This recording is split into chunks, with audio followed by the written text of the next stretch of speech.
Hi friends, Phil Nightingale, General Manager at Mount Hamilton Ford. Have you been thinking about a new SUV? Right now is a great time to buy a new Ford at the big corner of 119th and West Kellogg. EcoSport, Escape, Edge, Explorer, Expedition. Mount Hamilton Ford is sure to have the right vehicle to fit your size. And you know you can count on us with this great selection to find the right SUV at the best price to fit your budget. Check us out online or in person. Let us make your purchase easy with pickup and delivery right from your home or work. Mount Hamilton Ford, experience the difference.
City titles decided at the end of the season on the field. It's pretty rare when that happens. We do have one more regular season game after tonight. We will be playing South High here at Northwest on Thursday. It's an unusual calendar event. Next Thursday is the season ender for the Grizzlies. They'll take on the South High Titans, but we can't look much past this game here tonight. No, we cannot. East has an incredible freshman quarterback who's led them to his 4-win season, Deontay Mitchell. He'll be something to watch. Everybody has talked about him all year, and during the warm-ups, we've been keeping an eye on him just to see what we can be facing tonight, because I have not seen him play before, to be honest with you. So it's a first-timer for me and probably for all of us up here in the booth to see this guy actually playing. Yeah, very exciting to see a freshman have such a fantastic year. Not very often you get to see a freshman just step right in and take the reins of an offense and have as much success and lead his team to 4-0. Okay, Derek, look to your left. Oh. Okay, your dad is over in the next booth waving at you. Okay, we got that done. Now tell your dad to sit down. We're busy. We have a beautiful night here in Wichita tonight. The game time temperature is 63 degrees. There is a bit of a breeze, 14 miles an hour coming out of the southwest, which means it is blowing from the right-hand near corner of the field to the left-hand far corner of the field. So the wind will be basically from right to left. Pardon me, as you watch this contest here tonight. We'll see what effect, if any, the wind has on anything. And this is a road game for Northwest, even though we're playing it in our own building. It's a home game for the Blue Aces. So the Grizzly fans are seated opposite us. And if I'm looking at the correct view, you can actually see our fans in the bleachers over there practicing social distancing. The 259 district has given permission for spectators to return using a voucher system. Each player gets 4 vouchers to use for family members to come and attend the games. They still have to buy tickets once they get here, so it's basically nothing more than a seat license. And then once they're in the building, they have to maintain masks on at all times. And as you can see, everyone across the way is social distancing by family unit. So care is still being taken to make sure that the coronavirus does not attack the Northwest community and spread not only to the community but to the team as well. Absolutely, and it's great to be able to see fans back in the stands once again, even in a limited capacity, and makes you wonder if that has any effect on the game tonight, having some cheering from both sides. The players will be able to hear all the crowd noise from the Northwest fans, as the players will also be on the far side of the field tonight as the visiting team, instead of right here below us, which is where we're used to seeing them. Yep, absolutely great to have fans back in action for this important City League game. You know, at this point, folks, be honest with you, we would normally show an interview with head coach Steve Martin, and we've had a technical problem getting that uploaded for you, so we're not going to be able to bring that to you tonight. But I had lunch with Steve Martin yesterday at Hurricane Sports Grill, the official watch party headquarters of Grizzly football. And we talked a little bit about last week's game at Heights. The defense, our defense hasn't given up a lot in the way of points this year. And before last week, we had given up 1 touchdown in all of our games total. Last week, Heights put 21 points on the board, and I asked Coach Martin about that, and he said, this is a better Heights team than they were last year. And they kind of proved that when they played East and held East to only 16 points on offense, because East had been running up the score like we have. And like I said, Heights held them to a mere 16 points, and East, quite frankly, was lucky to come away with that win with only 16 points. So where I'm going with this is that Heights is better and has been one of the stronger opponents that we have faced. And maybe, Derek, it's a good thing that we faced Heights when we did, because it might be considered a tune-up for this game, to play a stronger opponent than we've been seeing most of the year, and to play that stronger opponent right before this week. Yeah, it's absolutely a good thing to get a step up in competition before this game here. And also, I think it's good we're playing East now for the playoffs. East is ranked number 7 in the 6A state of Kansas rankings right now. And playing such a tough team headed into the playoffs will be really beneficial for Northwest. You know, we don't know what the playoffs are going to bring yet. That's another thing that I talked to Coach Martin about in the interview. We actually discussed the potential playoff scenarios, because at one point, the week after the South game, which would be 2 weeks from tonight, was going to be an intercity league playoff where number 1 was going to play number 2 and number 3, number 4, and so forth. That is now not going to happen. That has been taken off the table, and that would have happened had there been no state playoff.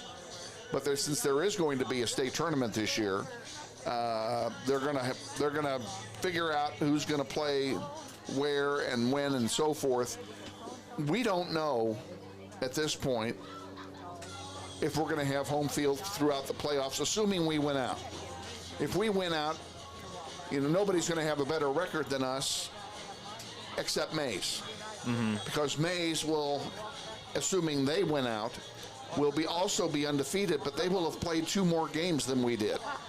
And we don't know whether or not the state folks are going to consider strictly winning percentage, or if they're going to consider the number of games played and therefore the number of games won as part of the criteria as to who has home field throughout. So there is a good possibility that Northwest will not have home field throughout this year, because we played fewer games, and that if Mays and Northwest get to meet each other through the playoff ladder, that game would be at Mays High.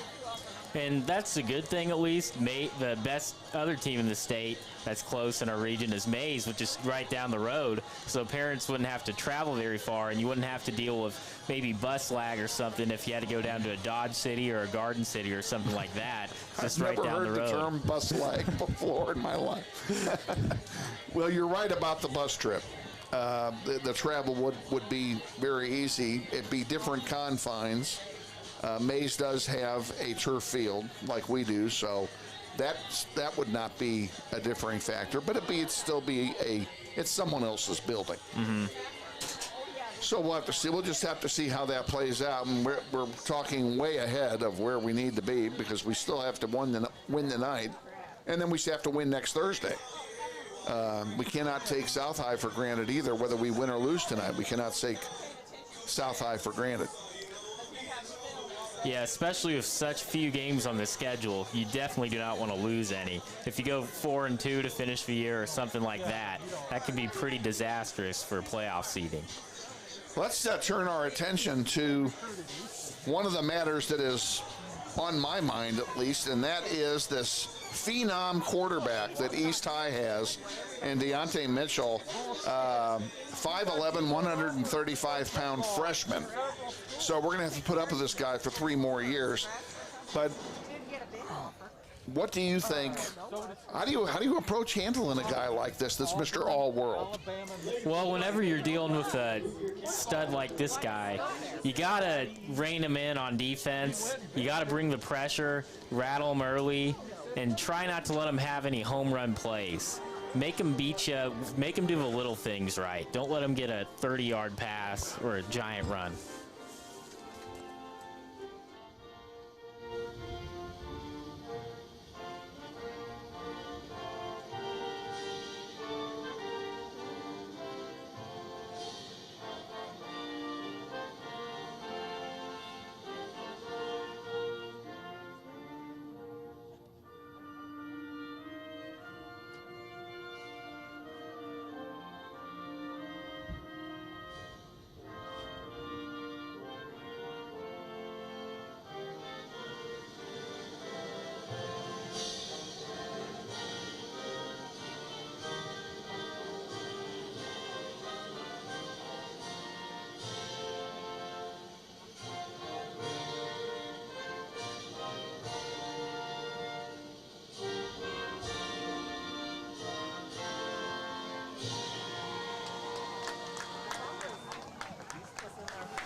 That's the national anthem before our game tonight. We apologize. We didn't hear him announce it. We were engaged in conversation and didn't hear the announcement of the national anthem about to be played.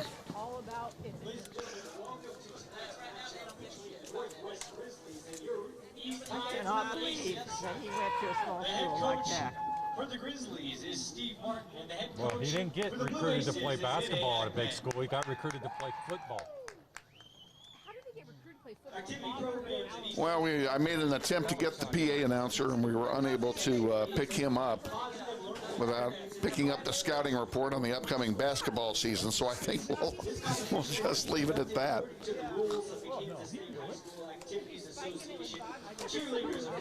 This would be a great opportunity to thank the many sponsors who help bring you these webcasts, and leading it off, I'm going to take my hat off to Lisa Hamilton at Mel Hamilton Ford at the big corner of 119th Street West in Kellogg, a major supporter of not only of football but of athletics in general here at Northwest, and we're extremely grateful to them.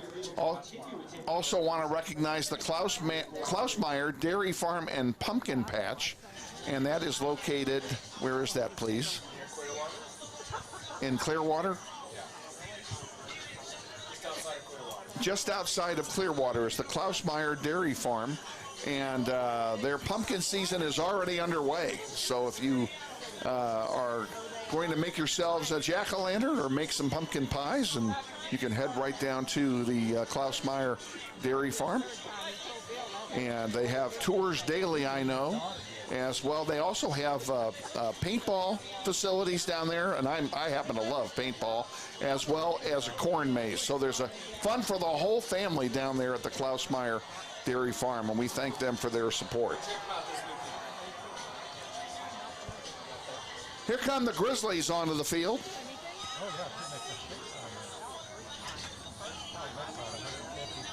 Getting ready to make their mad dash to their bench.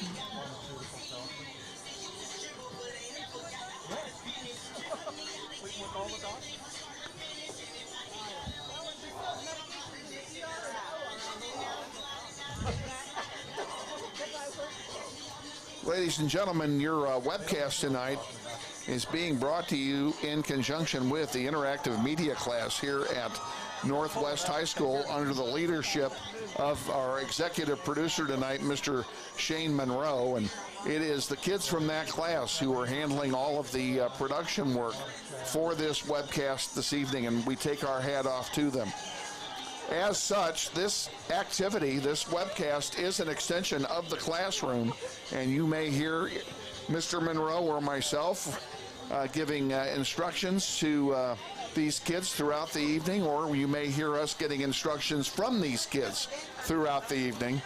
And we want you to keep in mind that this is not ESPN, this is a classroom activity. And as such, we want these kids to learn, and these kids do a great job. We're extremely proud of all of them, and we'll recognize them all going forward. We have Nick Butler here, Brendan Green, Andrew Peterson, and I forgot who's up top. Louis Amador is up top, and we thank them all for their assistance putting together tonight's webcast. We're awaiting the coin toss. Referees are already at the center of the field, but the East High has not made their grand entrance, if you will, for their fans. Again, this is a home game for East High. Grizzlies are in their road white uniforms with blue numerals and blue trim. Dark blue helmets with gold trim on the northwest side, and East High is in their solid blue uniforms with powder blue numerals and trim and dark blue helmets. And East High has made their way onto the field and will possess the near side bench. Ladies and gentlemen, welcome to today's USD 259 athletic contest. This is a tobacco-free health zone. Tobacco use is not allowed on Wichita Public School property, indoor or outdoor. Thank you. Coming out to take the coin toss for the Grizzlies, Wetu Kalomo, number 23, and Jacob Yountman, number 30. And coming out for the Blue Aces, number 8, Darius Cooper, and number 75, Luke Clayton. You okay, buddy? We're in a room built for 2 people, and there's 12 of us in here. It seems like that anyway.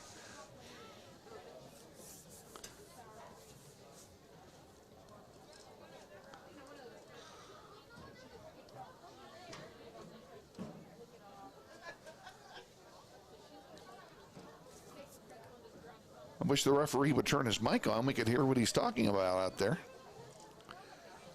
And it looks like the Grizzlies will defend the south goal and have the wind in the first quarter. And East High has won the toss and elected to receive. So the Grizzlies will get the ball first in the second half. Looks like he's hoping they can start the game off with a touchdown on a positive note and get some momentum. East High trying to get the lead early on the Grizzlies, and that would be a good formula.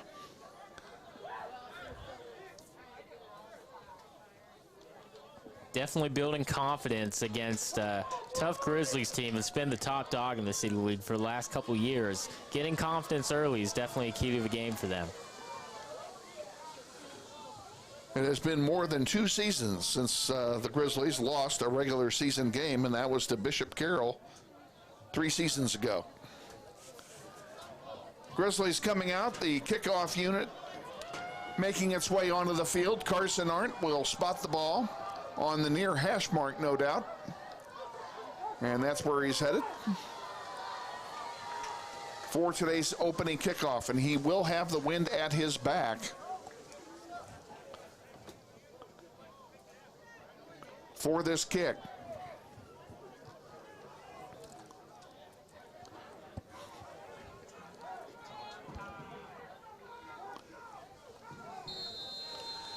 Deep for East High, A.J. King, number 3.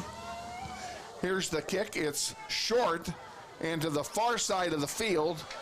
Up to the 20, the 22, and down he goes.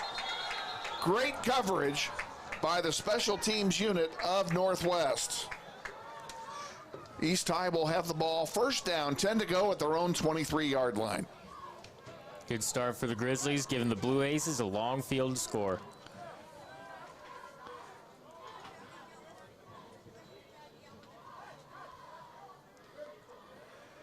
And as we predicted, Deontay Mitchell at quarterback, number 15 for East High, and I wouldn't be a bit surprised if he puts it up on first down.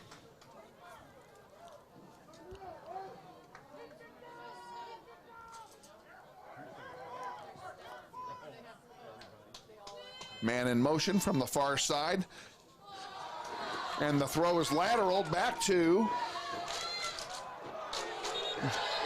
A.J. King, who was coming around from the far side, and he is going to end up with no gain. Actually, he'll lose a half a yard. We'll call it second down and 11 to go, and that play very slow to develop, Derek. Yeah, it took him a long time to get a ball out, which on a quick pass like that, you have to make sure you get it out fast.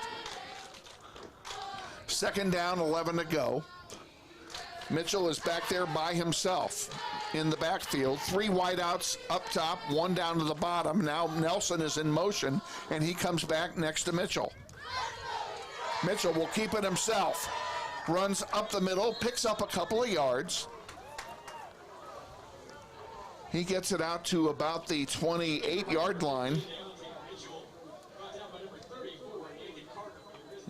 They're marking his forward progress to the 28. Third down and 7 to go for East High. Grizzlies need to hold here on this first possession. Let's get a quick 3 and out. Yeah, Grizzlies did a good job so far, and we'll see if they can hold the line on this third down. Mitchell and Nelson in the backfield. 3 wideouts to the near side. Now King is in motion. We're going to throw on third down, and that pass is incomplete, intended for A.J. King, and East High no doubt will punt, but we do have a flag on the field.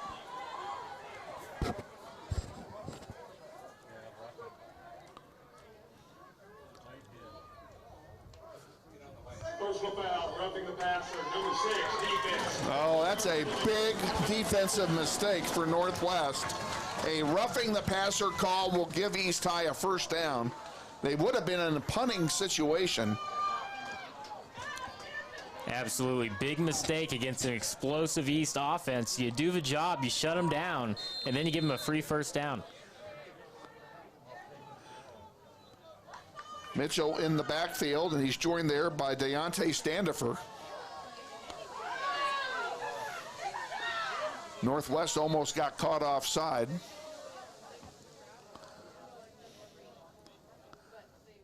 Now it looks like a change of play.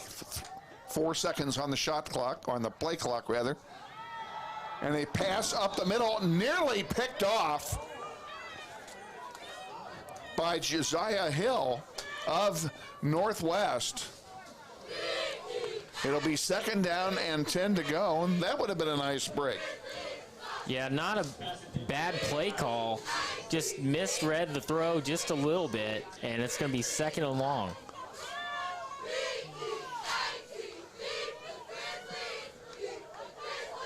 Mitchell again in the spread. Now he's looking over there for a new play.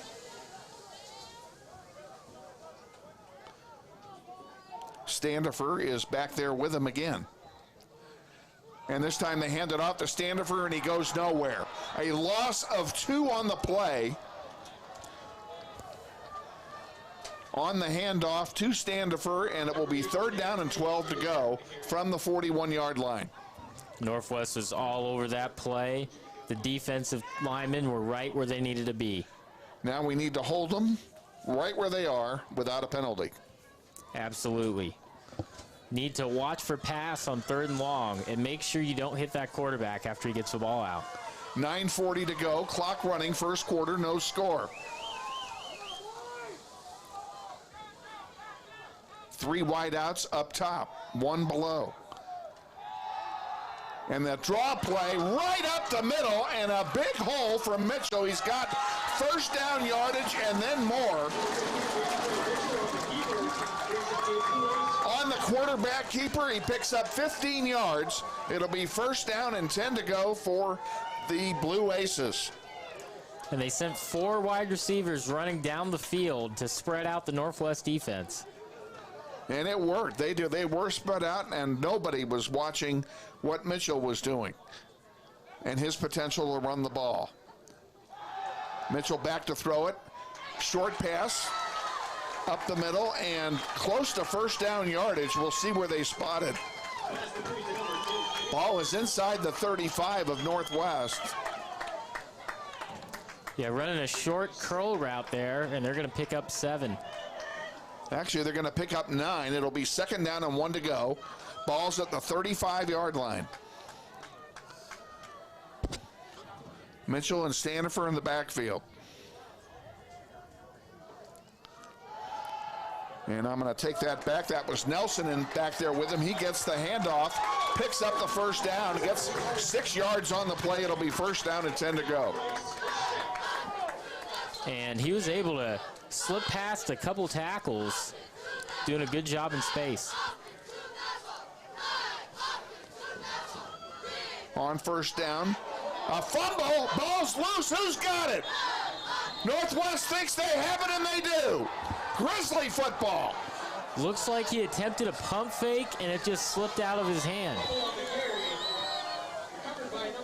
A big play by the defense, and that's just what the doctor ordered. Grizzlies will take over 1st and 10. Ball is at their own 35-yard line. Mason Ross at quarterback, pitches it, and a big hole for Phillips on the far side. He's going to pick up close to 25 yards on that play. Not much of a better start you can ask for. Break open a long run to the outside of the first play of the game. Holding, number 13. I take that back. Yeah, Coleman got caught for holding, and it's going to be a, instead of being a 25-yard gain, it's going to be a penalty. And that is 2 penalties early for the Grizzlies. Penalty was during the run back. It'll be first down and 7 to go for the Grizzlies after the mark-off. Ross hands it off up the middle, and a big run for another first down.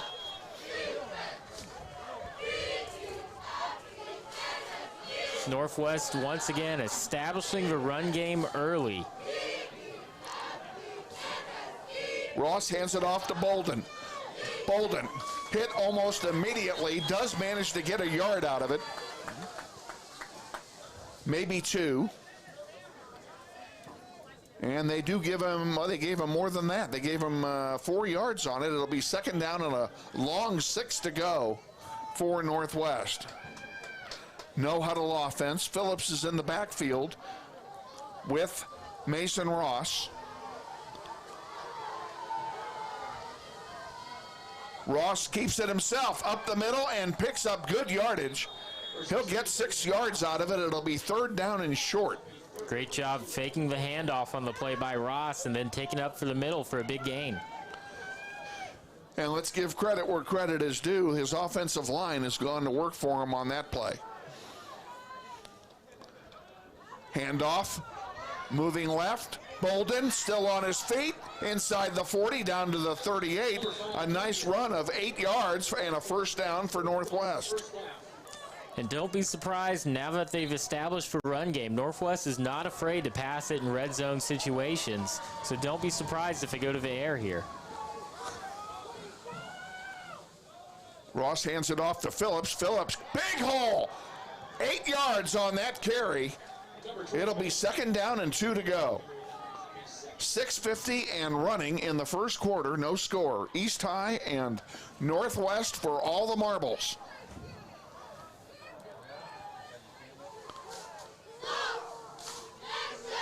Ross and Bolden in the backfield. Jeremiah Moore on the near side along with Coleman as wideouts. And this time Ross keeps it himself, runs it up the middle. He should have a first down. And they are moving the sticks. 1st down and 10 Northwest.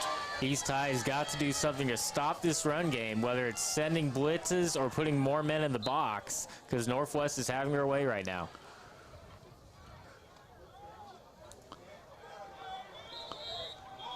Play up the middle there by Bolden. It's one of those. This is one of those plays where yours truly lost sight of the ball. It's 2nd down and 4 to go. No huddle. Jeremiah Moore back there. He takes the snap himself and hands it off, and a big run coming from Bolden. He's going to score. Touchdown, Northwest. Tremendous job by the wide receivers sealing the cornerbacks, so Bolden had an open path to the end zone.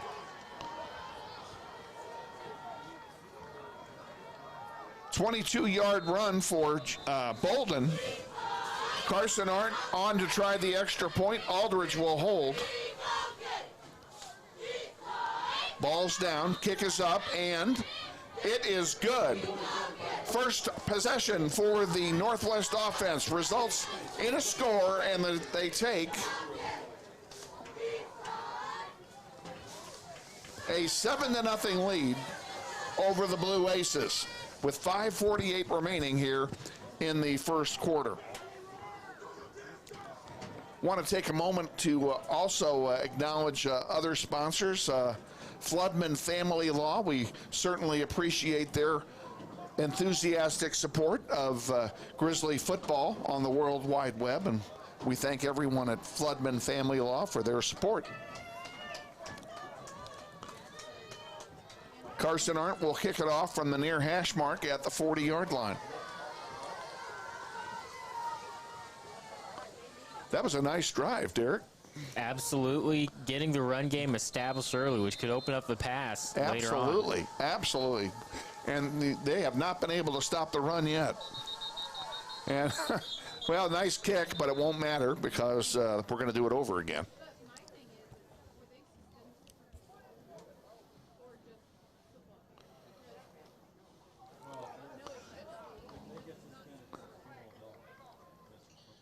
Private kick. Unsportsmanlike conduct. Number 8, Wichita East. 15-yard penalty will be assessed on the kickoff. Wow, an unsportsmanlike penalty prior to the kickoff. Not very often. Against East, that's unusual. You see that on a kickoff return. Yeah. So they'll move it up 15 yards and do it again.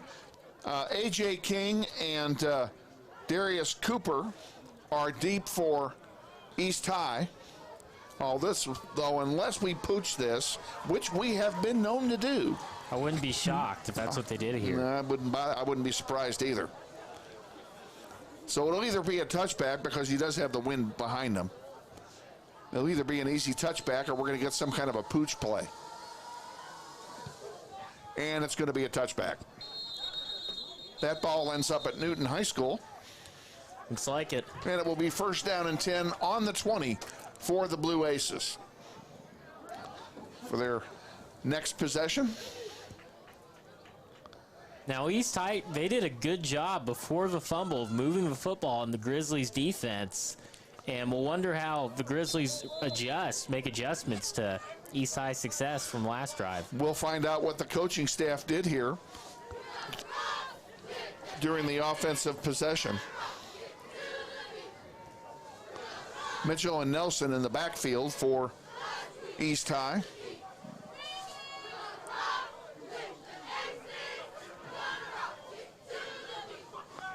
Handoff up the middle. And a nice tackle on that play. The Northwest front five holding steady so far, not allowing too much yards up the middle. Jerron Tolafree on the tackle. Stopped a big gain. As it was, they only gained 3 yards on the play. 2nd down and 7 from the 23.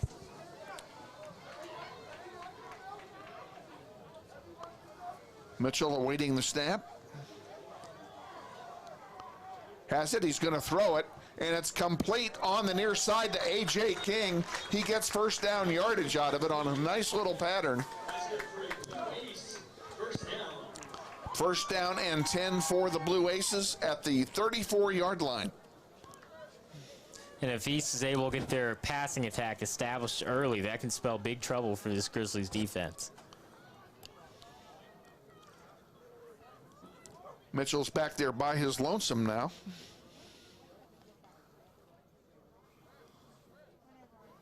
They've got a 4 spot up top. We'll see if they send them all. They do not. Passes on the near side, and a great defensive play that time by Way2 Colomo to break up that pass. Yeah, just not very much there for the East High to work with. Great defense played by the defensive backs, and the ball wasn't the best placed one if you're going to make that throw in double coverage. Dalen Jones was the intended receiver that time. It's 2nd down and 10 to go. And we got flags now. Yep, it'll be a false start on East High. Among others, Kamarian Hart, the wideout, was doing some dance steps with his counterpart, Zaire Atkins. Yes, and penalties have been quite frequent for both teams so far in the game. 2nd down, 15 to go. Ball's on the 29 now of East.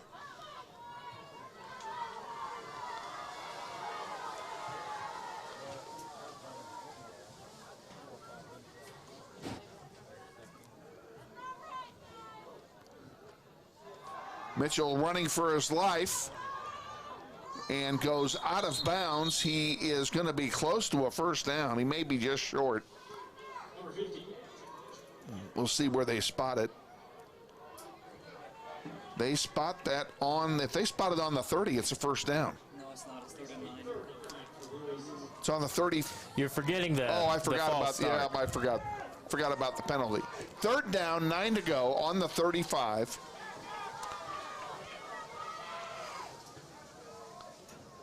And again, Mitchell's by himself. He's going back to pass. And a sack coming. There it is. Loose ball. Who's got it? The pile goes down. It's a good thing they're able to get that sack because he's done some of his most damage tonight when he's been flushed out of a pocket. Jacob Yachtman gets the sack. Somehow Mitchell hung onto the ball or got it back one way or another, but it's 4th down and about 13 to go, and East High will now punt. And that's the 2nd time where East was having some success on offense and then shot themselves in the foot with a penalty or a turnover.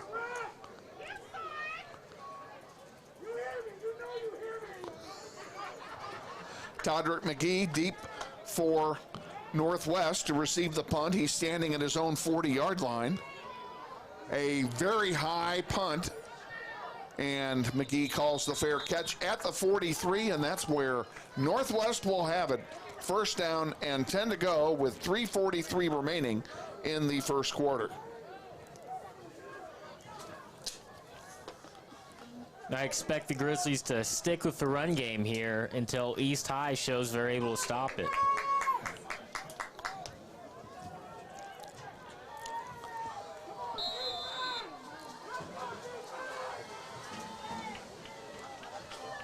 Moore hands it off to Bolden, and Bolden gets first down yardage.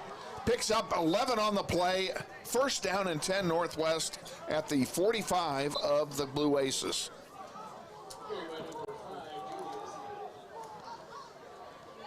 This time Phillips gets the handoff, and he picks up about a yard.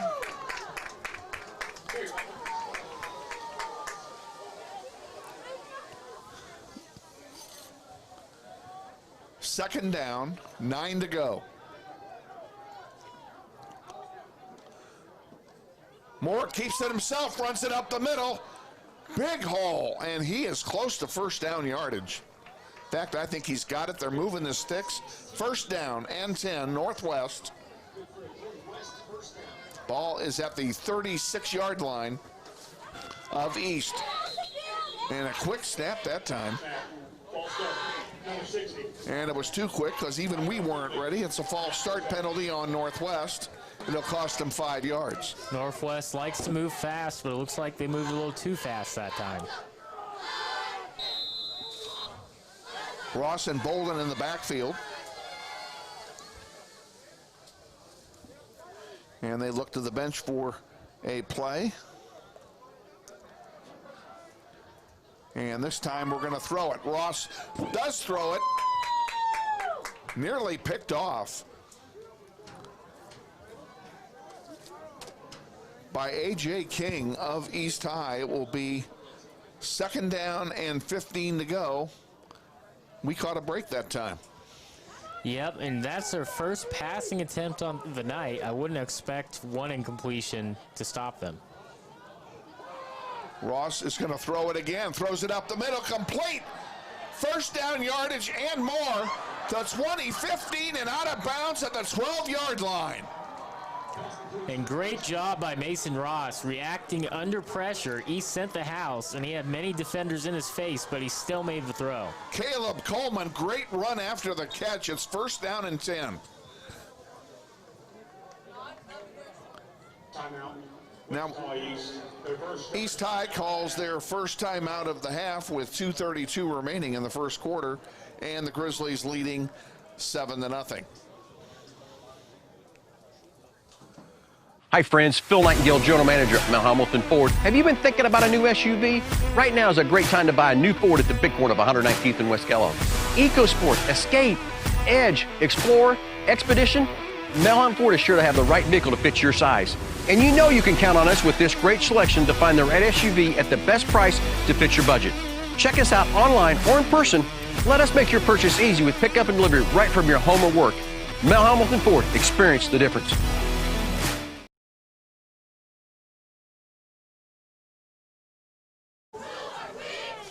And we're back at Northwest. We're going to correct the last catch was made by L.J. Phillips, not by Coleman. We'll just get that correct for you. Mason Ross with the first down at the 13-yard line. Pitches it wide to Phillips. He goes out of bounds around the 10. It will be second down and 7 to go. Grizzlies threatening for a score again.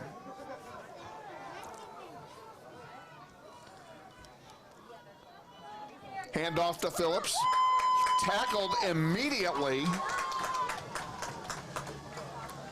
And Northwest has really been attacking the weak side of the field, near where they don't have a lot of room in this goal line so far. We'll see if they stretch it out the other way or if they got all that open space and they can take advantage of their speed. No gain on the play, third down and 7. Ross and Bolden in the backfield.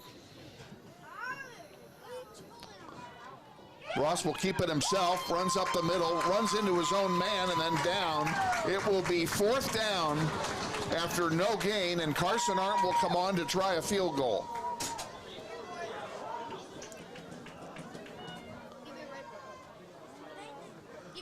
Ball's on the 10. It will be a 27-yard field goal attempt. Aldrich will hold it.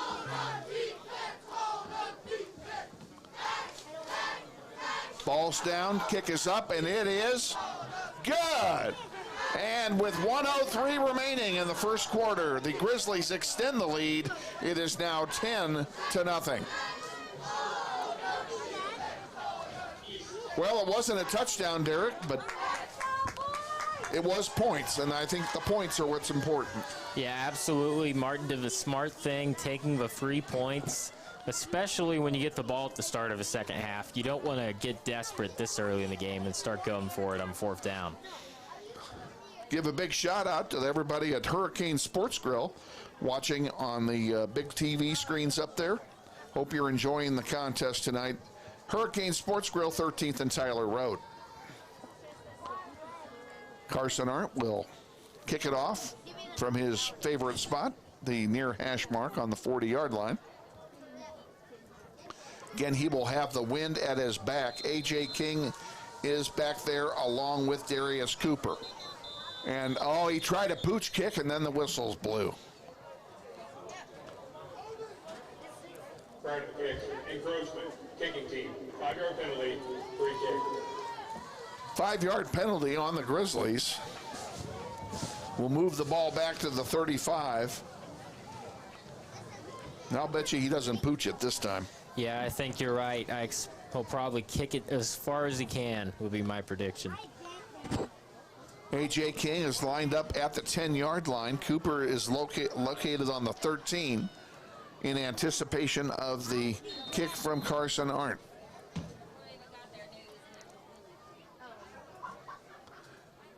And he does kick it deep to Cooper at the 8. 15, 20, 25, 30, 35. Still on his feet, down to the 40-yard line. A nice run back on the kickoff. A great kick by Arndt, though. Yeah, Carson got all of it. But a great run back by the special teams unit of East High. They're going to be in great field position at their own 40. First down and 10 to go with 53 seconds remaining in the first quarter.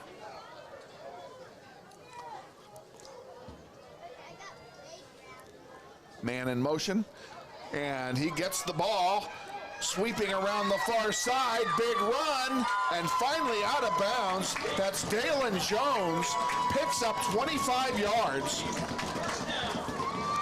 and a first down for East. Great start by the East High offense, capping off the drive with a big run.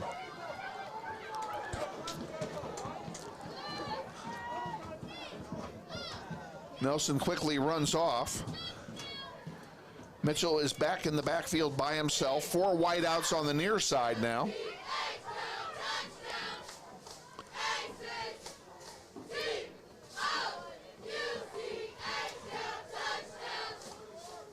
On first down. Snap completed on the near side. That is actually a lateral.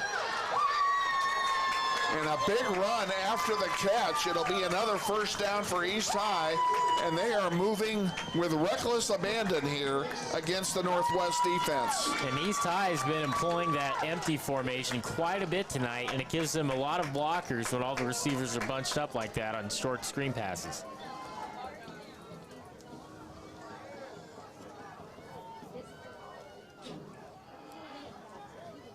Mitchell looking for a play from his sideline. Same lineup as before. Now they shifted around. Patterson moves in with Mitchell, gets the ball and goes down in the backfield. A loss of a yard on the play. It'll be second down and 11. And that's how the first quarter will end. At the end of one quarter of play, it's Northwest 10 and East High nothing. We'll be right back. This is Wichita Northwest Grizzlies football. Hi friends, Phil Nightingale, General Manager at Mount Hamilton Ford. Have you been thinking about a new SUV? Right now is a great time to buy a new Ford at the big corner of 119th and West Kellogg. EcoSport, Escape, Edge, Explorer, Expedition. Mount Hamilton Ford is sure to have the right vehicle to fit your size. And you know you can count on us with this great selection to find the right SUV at the best price to fit your budget. Check us out online or in person. Let us make your purchase easy with pickup and delivery right from your home or work. Mount Hamilton Ford, experience the difference.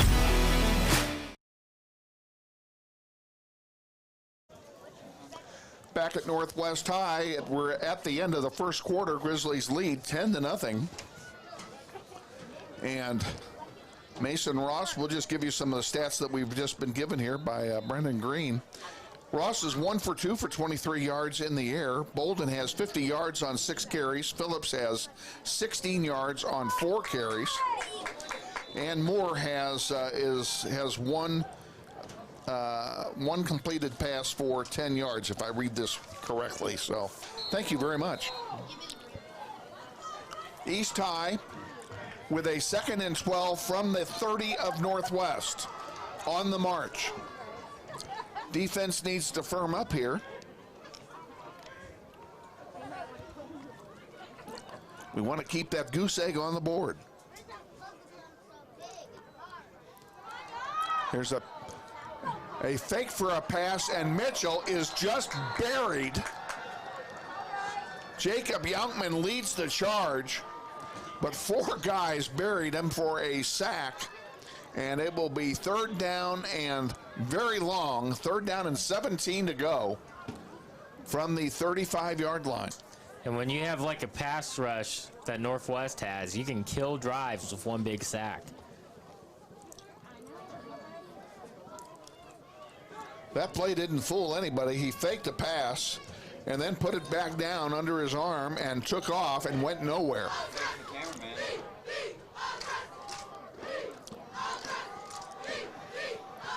Full house backfield, a quick pass, and it's incomplete.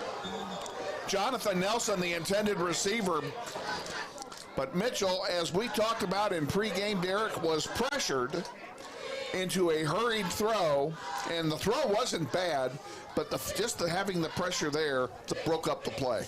Yeah, and I think they're a little surprised. Looked like he got the ball to him maybe a little early. He had to jump up to try to catch it, and he just quite wasn't ready for it.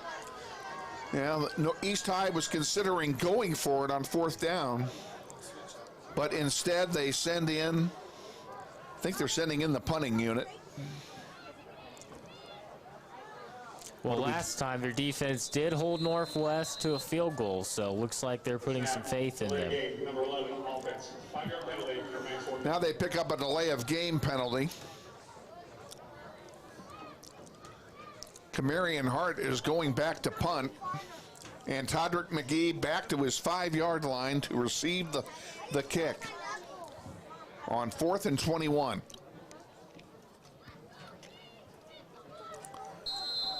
And we're back with a live clock ready to go here.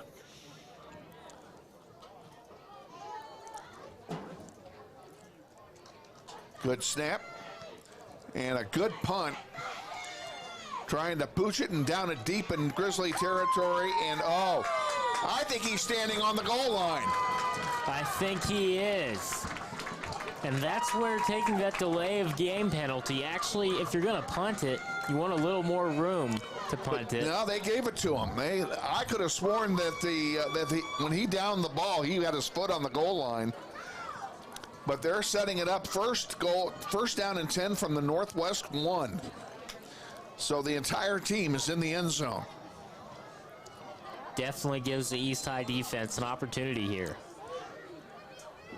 Ross and Bolden in the backfield, along with Jeremiah Moore.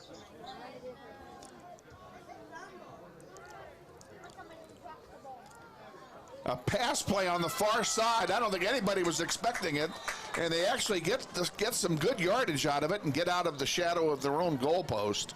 A gain of 8 on the play. It'll be 2nd down and 2. Great job by the Grizzlies getting out of their own end zone. Ball's on the 8-yard line. And just the opposite this time, a sack in the backfield. Bolden got the handoff and was hit immediately. For no gain, they'll call what's called a loss of 1. It's 3rd down and 4.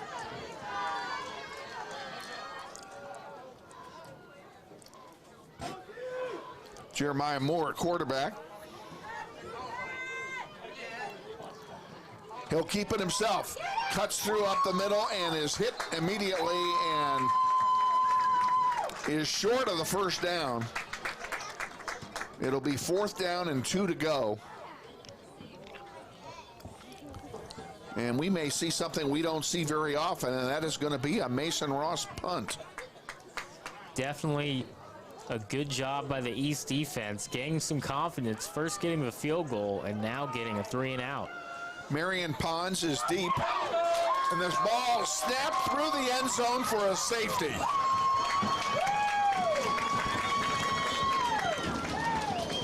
East High gets 2 points on the safety. It's 10-2. And Northwest will have a free kick from its 20. And East High is going to get the ball right back with a chance to tie it.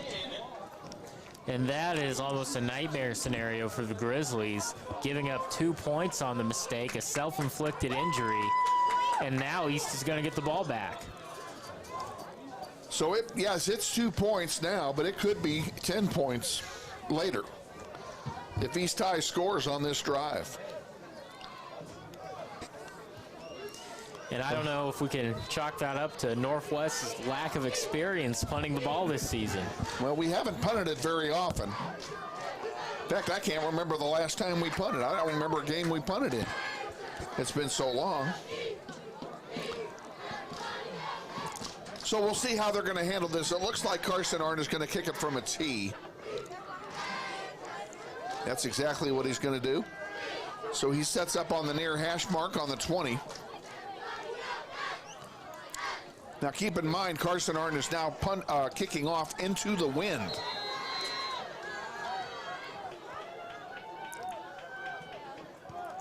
And a pretty good kick into the wind at the 40, and a fair catch called there. East High will have it first down and 10 to go at their own 42-yard line in good field position. The defense is going to have to get tough here. Absolutely. The defense has done a great job all night, but you don't want to stop now and allow them to tie this game up potentially. 9:22 to go till halftime. Grizzlies lead 10-2.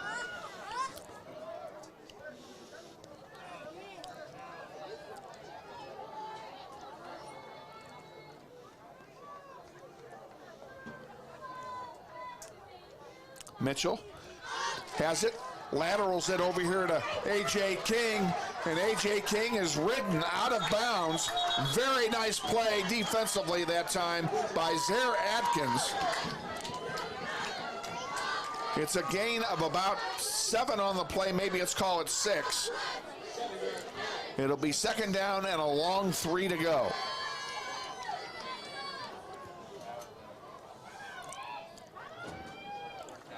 Mitchell in the backfield, looking for a play.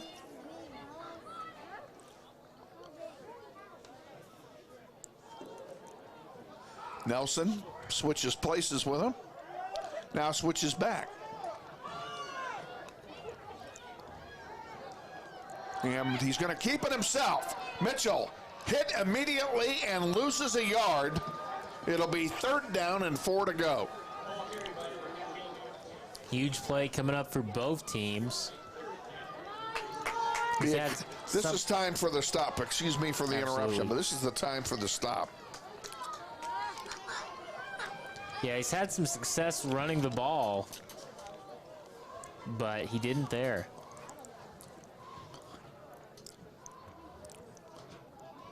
On third down and 4. He's going to throw it. He has 2 wideouts each place. Oh, he decided to keep it, and that may have been a mistake because he will get back to the line of scrimmage and nothing else. No gain on the play. Looks like the ball came out after he was down. Yeah, and he had time, but he had 2 guys wide open. Once he committed to the run, the linebacker came charging in, and that was just too much for the O-line to block. And East High is going to punt it. Camarion Hart back to punt the ball. Todrick McGee deep. He's standing at his 20 for Northwest, and the safety didn't do any additional damage, thank goodness.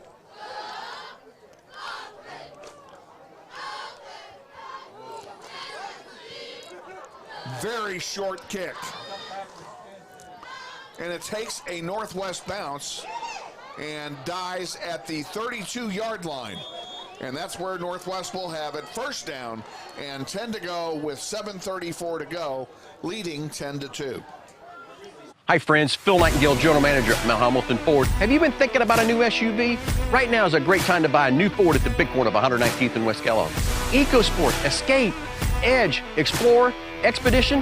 Mount Hamilton Ford is sure to have the right vehicle to fit your size. And you know you can count on us with this great. On first down, Northwest.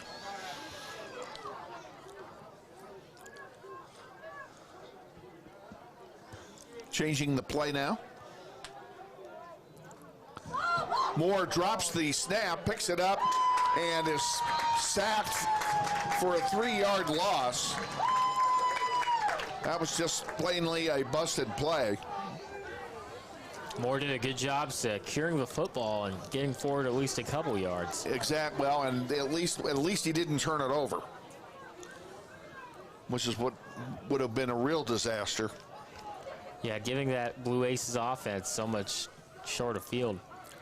Ross takes over at quarterback, and he's back there by himself on a throwing down, and he's sacked in the backfield. Down at the 20-yard line.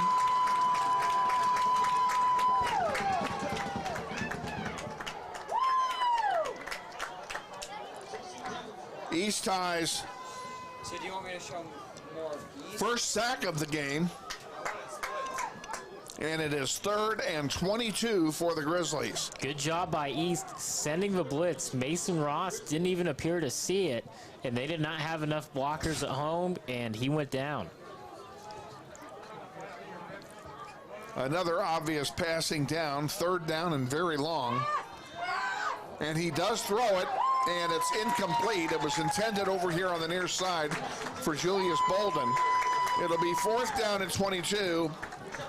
And the Grizzlies are going to punt for the second time in this quarter.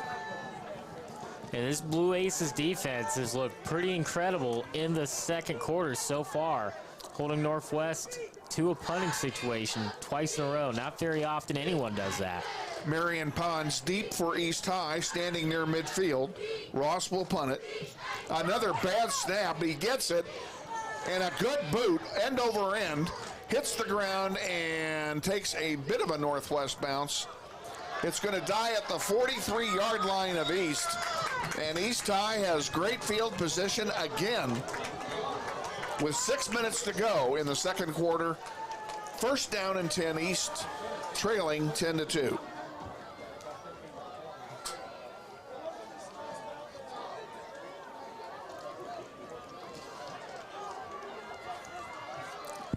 And I look out the window, we got a nice crowd here.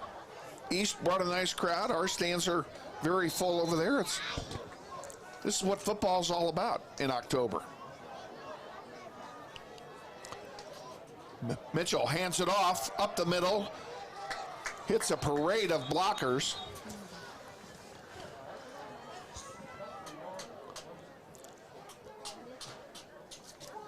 Tackle on the play by Nathan Hale and Zach Dare. Second down, 7 to go after a 3-yard gain.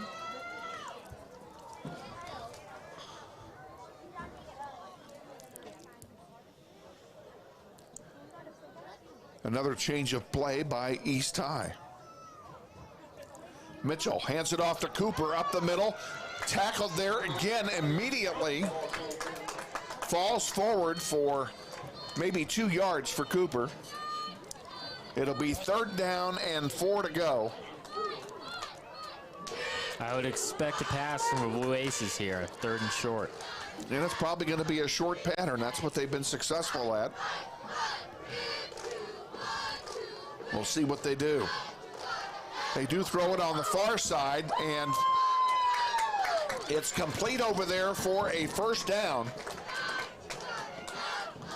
The sticks will move. The clock stops as the ball goes out of bounds, and it's a first down. 4:50 to go till halftime.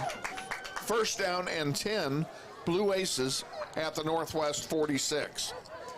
And East has had quite a lot of success tonight with the short passes. I wonder if that makes them go to it more often.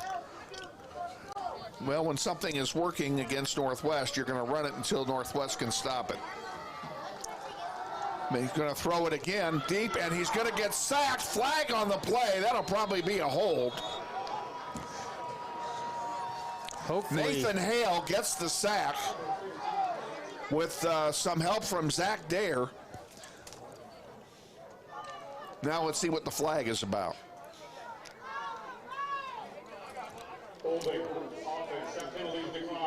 A holding penalty on the offense is declined. It will be 2nd down and 20. A 10-yard loss on that sack. And if you do drop back to pass against Northwest, it almost has to be a short pass since their pass rush is so good. You're just going to get sacked if you try to hold on to the ball too long. Well, the offensive line is already on the ball, and they have no one to snap it to. Nelson and Mitchell are in the backfield for East. 3 wideouts on the near side on an obvious passing down. Mitchell is, Nathan Hale had him, couldn't bring him down, and a pass is completed. That should have been another big loss. It turns out to be a 10-yard gain. It'll be 3rd down and 10 to go. Ball's back at the 46-yard line of Northwest. Incredible. Only listed at 130 pounds, but still able to get away from Nathan Hale. Hale just didn't have a good grip on him to pull him down. That could have very well been have been another 5 or 10-yard loss instead of the 10-yard gain. 3rd down and 10 to go. Mitchell's by himself. Everybody's in the pattern. And he thought about running it. Now there's a long one. And oh, just over the outstretched arms of his receiver. He overthrew him by inches on that play. A.J. King almost had a touchdown. So it'll be 4th down, and now they will punt. Todrick McGee goes back to his 10-yard line to receive. Wow, that was almost a big play. We're talking about getting burned by the big play, and the throw just wasn't quite there. We'll thank them for having the wind this quarter. A great punt. Fair catch call for it, goes into the end zone. It'll be a touchback. 1st down and 10 to go from the Northwest 20 with 3:54 remaining in the 2nd period. Grizzlies leading 10-2. And they've done a good job so far of containing this Northwest offense, forcing them to punt twice in a row. And it makes you wonder if they're flustered. This is not something Northwest is used to this year. Well, we haven't punted twice in a row all year, so I would agree with that. Ross keeps it himself up the middle. Nice gain, picks up about 7 yards on the play. It'll be 2nd down and 3. Ball is spotted at the 27-yard line. No huddle offense. Clock running. Up the middle again. This time it's Bolden for a 1st down. Bolden gets it all the way out to the 35-yard line. And the one thing that has worked for Northwest tonight has been the run game.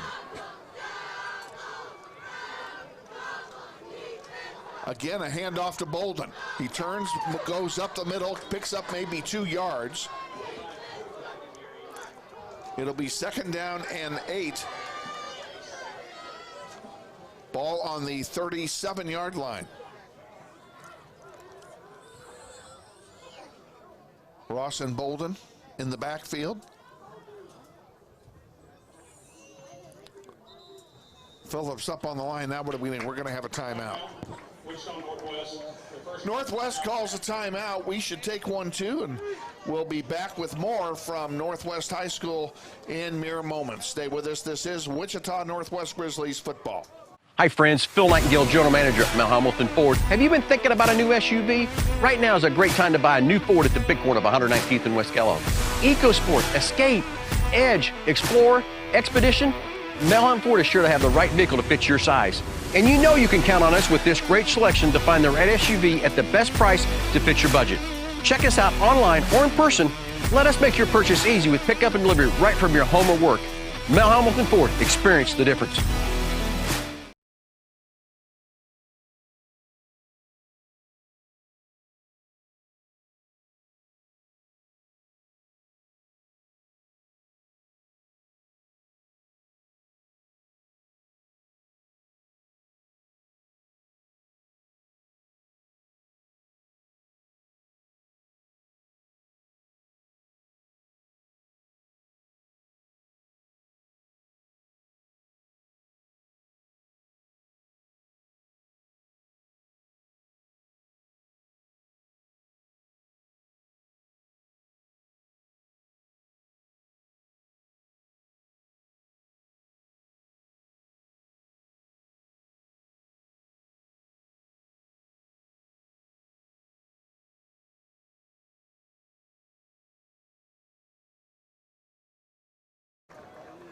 With 2:43 remaining here in period number 2. Well, we hope you're enjoying the game, and we invite you to join us again Thursday night. We're on the air at 6:30 with the pregame extravaganza, and South High will be in here.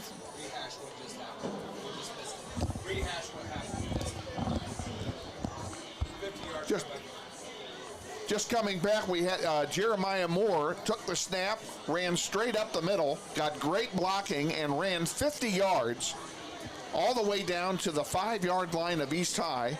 East High just took a timeout, and we're coming out of that timeout now. It will be first down and goal to go for the Grizzlies from the 5-yard line. Plenty of time on the clock for the Grizzlies to do whatever they want to do on offense.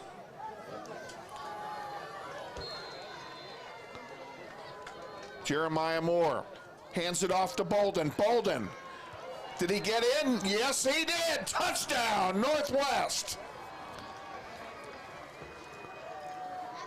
And you play so well for most of the second quarter as the East High defense, but Northwest is capable of striking so fast that they can almost make all of your hard work irrelevant in a couple of plays. Well, we talked about the big play. Grizzlies got the big play that time.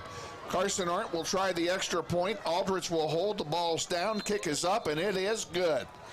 With 2:38 remaining till halftime, Grizzlies 17 and East High 2. And that's not what you want if you're East High, going down 17-2, and Northwest is getting the ball in the second half. You're hoping for a quick strike by your offense before the half ends if you're East. East High took the chance that they would be able to score on their first possession. They took the ball when they won the coin toss instead of deferring. And, you live by the sword, you die by the sword. We'll see what happens if that makes any difference on the first drive of the second half when the Grizzlies come out. Absolutely. Carson Arndt will kick it off from his 40 on the near hash.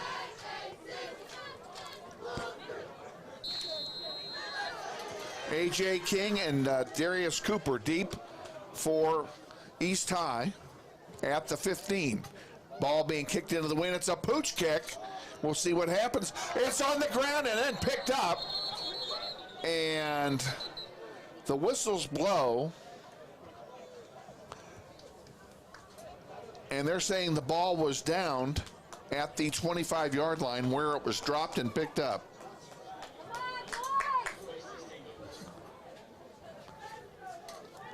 So East High will have it, first down, 10 to go. They have 2:38 to work with till halftime. Ball's on the 26-yard line of the Blue Aces. Mitchell and Nelson are in the backfield for East.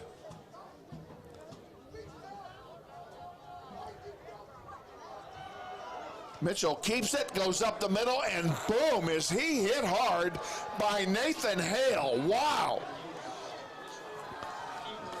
He gains 2 yards, and I'll tell you what, he paid for those 2 yards. Nathan Hale has been giving him the business all night.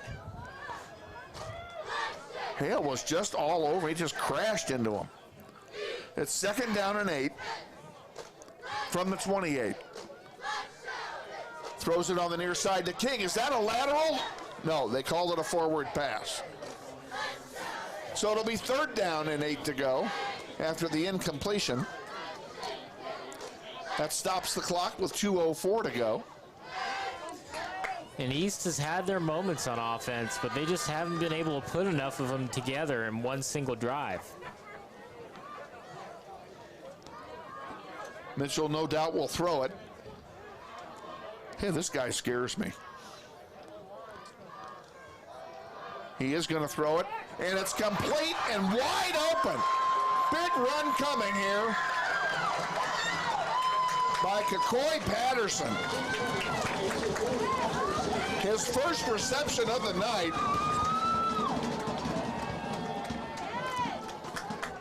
And it gets the ball all the way out to the 45-yard line on 3rd down and long. What a play by East High. Yeah, that Mitchell is a gamer. He has ice in his veins, especially for a freshman. Hands it off this time, and the initial hit does not bring down the runner. The runner gets 5 yards after the first hit. Nathan Hale finally brings him down after a missed tackle by Jaden Wheeler. Yeah, Wheeler just tried to lay the big hit on him instead of wrapping up and just settling for the loss of yardage. Instead of a 2-yard loss, it's a 5-yard gain. 2nd down, 5 to go. Ball on the 40-yard line of Northwest. 1:17 and running, 2nd quarter. Mitchell's going to throw it deep and way overthrows everybody. That pass was intended for Dalen Jones on the far side and was overthrew him by 5 yards. So it'll be 3rd down, 5 to go.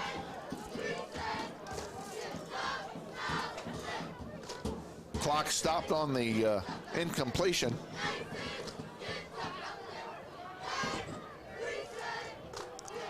Camarion Hart is now wide out up top.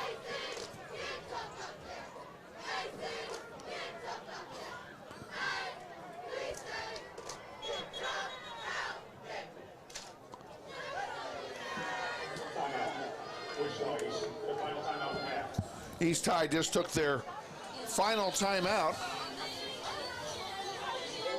We'll go ahead and take one with them. 1:09 remaining. We'll be back. This is Wichita. Hi friends, Phil Nightingale, General Manager at Mount Hamilton Ford. Have you been thinking about a new SUV? Right now is a great time to buy a new Ford at the big corner of 119th and West Kellogg. EcoSport, Escape, Edge, Explorer, Expedition. Mount Hamilton Ford is sure to have the right vehicle to fit your size. And you know you can count on us with this great selection to find the right SUV at the best price to fit your budget. Check us out online or in person. Let us make your purchase easy with pickup and delivery right from your home or work. Mount Hamilton Ford, experience the difference. Back at Northwest High coming out of the timeout. 1:09 remaining in the quarter. Ball is on the 40-yard line. 3rd down and 5 to go for East High. Grizzlies lead 17-2. Mitchell and Standifer in the backfield. Mitchell's going to throw it, and his arm was hit as he came forward. The ball falls harmlessly incomplete. It will be 4th down.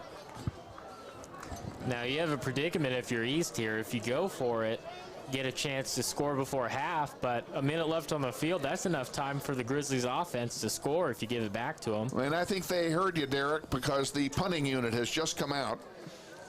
Camarion Hart will punt, and Todrick McGee is deep. He's standing at his 10. Hart will punt from his from about midfield.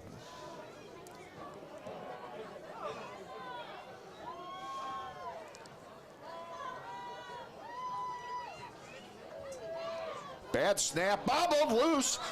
And he's going to run with it, and he's going to be brought down at midfield by Nathan Hale.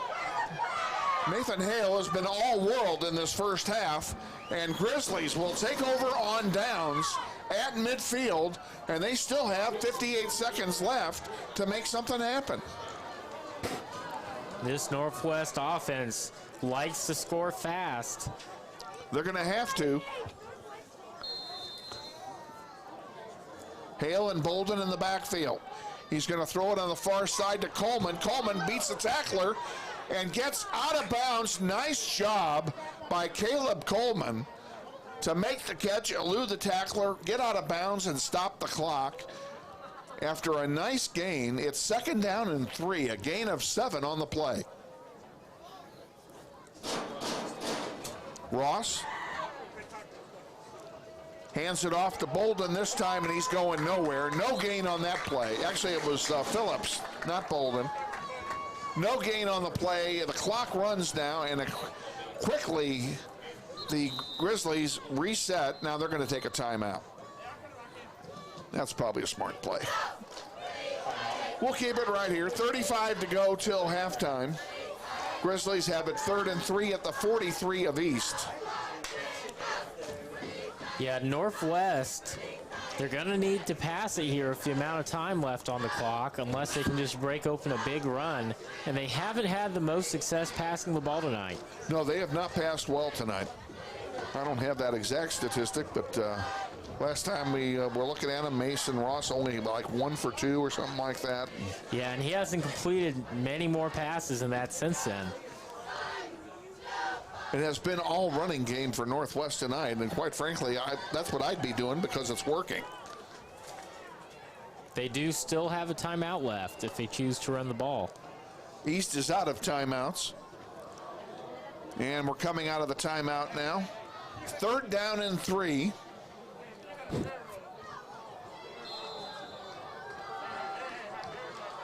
Jeremiah Moore takes it, hands it off to Bolden. Bolden, big run up the middle. He does not get out of bounds. He does get the 1st down. That will stop the clock. With 30 seconds to go, the ball's at the 40, 1st down. Mason Ross quickly gets the play from the sideline. Snaps it. He's going to throw it up the middle. Caught by Bolden down to the 12-yard line. 18 seconds to go. Grizzlies quickly move up. The clock winds. They can clock it or they can run it. You better hurry, boys. And they're going to run the play. Ross has it, and he goes down. He's sacked. Gotta At take the the timeout 20, here. and they'll take the last timeout to get Carson Arndt out there. Timeout. Wichita Northwest. Their final timeout An they have. ill-timed sack, Yep. but they weren't set to start with. I might have spiked that one, killed the clock that way, and at least gives you a chance to get the play in. Because you're not going to get 4 more plays off anyway. No, they only had room for 1 more play in that situation before Exactly. the timeout. So spiking might not have been a bad way to go. Carson Arndt will try a field goal of 35 yards. Let's say 36 is where they're going to place it. It'll be a 36-yard attempt. Aldrich will hold. 4 seconds on the clock. In all likelihood, this will be the final play of the half. Be nice to see 3 points on the board here.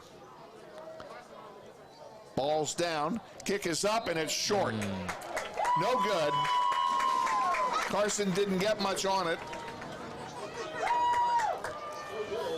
And the half ends. So at the end of the first half of a great game, I'm sorry, it's a great game. Absolutely. Grizzlies lead at 17-2 over the Blue Aces of East High. We'll take a quick 30-second timeout, and then we'll be back with our halftime extravaganza after this. This is Wichita Northwest Grizzlies football. Hi friends, Phil Nightingale, General Manager at Mount Hamilton Ford. Have you been thinking about a new SUV? Right now is a great time to buy a new Ford at the big corner of 119th and West Kellogg. EcoSport, Escape, Edge, Explorer, Expedition, Melham Ford is sure to have the right vehicle to fit your size. And you know you can count on us with this great selection to find the right SUV at the best price to fit your budget. Check us out online or in person. Let us make your purchase easy with pickup and delivery right from your home or work. Melham Ford, experience the difference.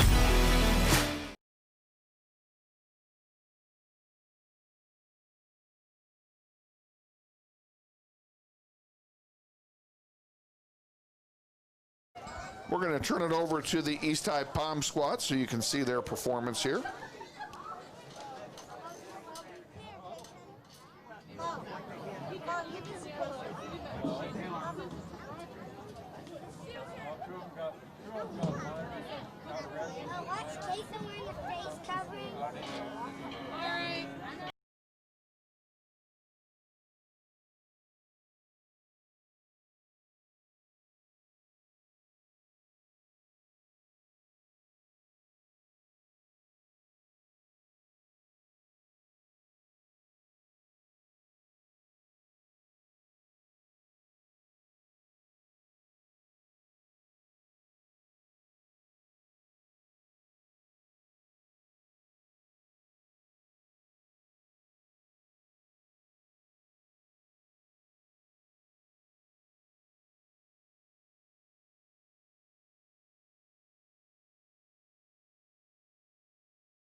The East High Palm Squad performing here at halftime.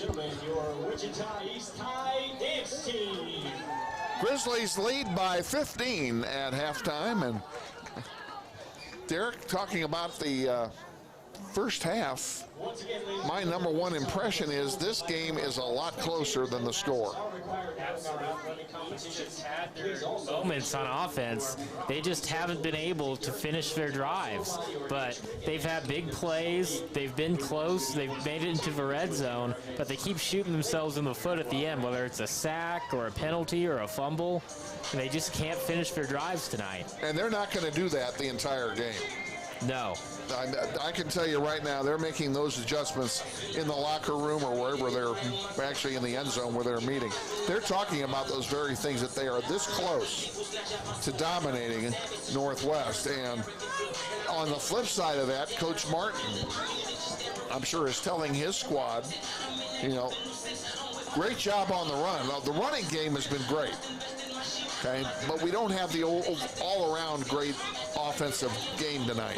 Absolutely, and if you can't pass, eventually you're not going to be able to run either, because they're going to be able to put 8 in the box or really blitz more and really clamp more down on the run game if you're not doing anything in the passing attack. So we'll see what kind of adjustments are made by both teams. The beginning of the third quarter, to me, is the most interesting part of any football game, because that's when all the adjustments that are made at halftime come out and are shown, and they're either going to completely turn things around or it's going to be another half like it was in the first half. Yeah, if Northwest goes out there and scores right away and goes up 20, that could be pretty demoralizing for East.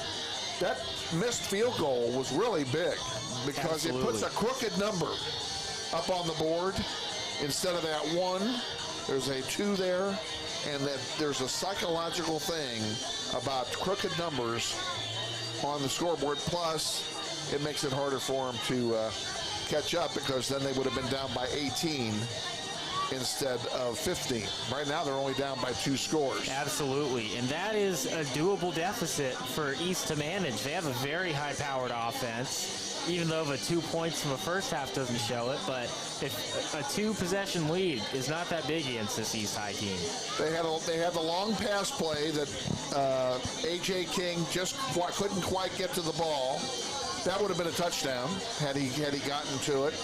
And they had another big play. Now I've lost it in my mind. And then they had the fumble on the first drive on their own on the Grizzlies' 30-yard line. Yes, they were driving for a score and fumbled, and that turnover turned out to be huge.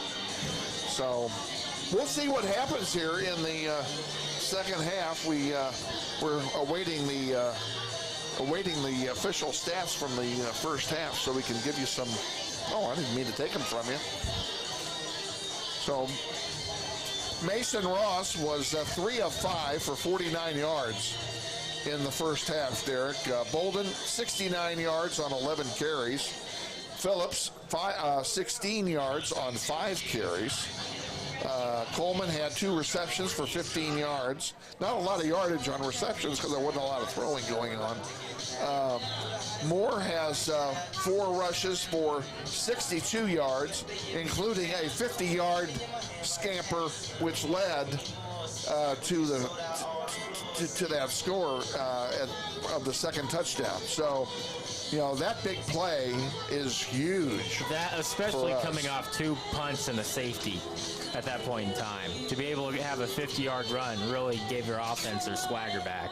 And you brought up something that I'm going to kind of jump on here for a minute. We have had a safety in every game this year. Can't recall a season when any team has had a safety in their game every week. Now we were the beneficiary of all the others. We gave one up tonight, but there's been a safety in every game, and I just thought that was kind of an unusual thing. Yeah, the streak is still alive. Definitely unusual having several safeties in one season. You know, we had 2 safeties 2 weeks ago, 2 in one game. So, which is also unusual. It'll be interesting if, I wonder what the odds would be on it happening at the South game next week. You never know. Keep the streak alive. Have one in every game for an entire season. And speaking of the South game, let's just reiterate. Mark your calendars. The South game is the final regular season game, and it is on Thursday night. It'll be here at Northwest. Pre-game extravaganza at 6:30 and kickoff at 7. Please join us on the World Wide Web. If you can't come out in person, they're still doing vouchering, so it's not open admission. But we have a great crowd here tonight. Both schools drew well. Northwest has a good crowd. East High is bleachers. We're on the East High side tonight, and they've got a packed house down there. So they've done it really, really well. Gives it as close to that big game feel as you can get in person. It is, and we haven't had much of that. You know, when we were playing football with nobody in the stands at all, except our own band, you know, it just wasn't the same. I mean, it was great to watch them. You know, watch them play, and don't get me wrong about that, but it's nice having fans in the building, and you know, we're gonna get there. You know, this COVID thing is not going to last forever, I hope. We will be back to having all the fans in the seats one day, hopefully soon. And the playoffs will start the week after next. And we are going to assume that our first playoff game will be here. A team yet to be determined. Hopefully, at some point, we can get a Bishop Carroll game in the playoffs, since we were not able to get that. It won't be in the first round, I guarantee you that.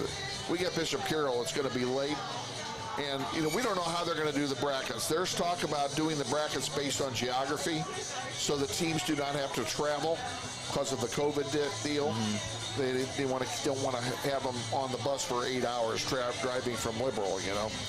So they're going to try and regionalize it, I think, more this year for playoffs than they have done in the past. We'll just have to see how that works out. All I know is we're going to be playing somewhere.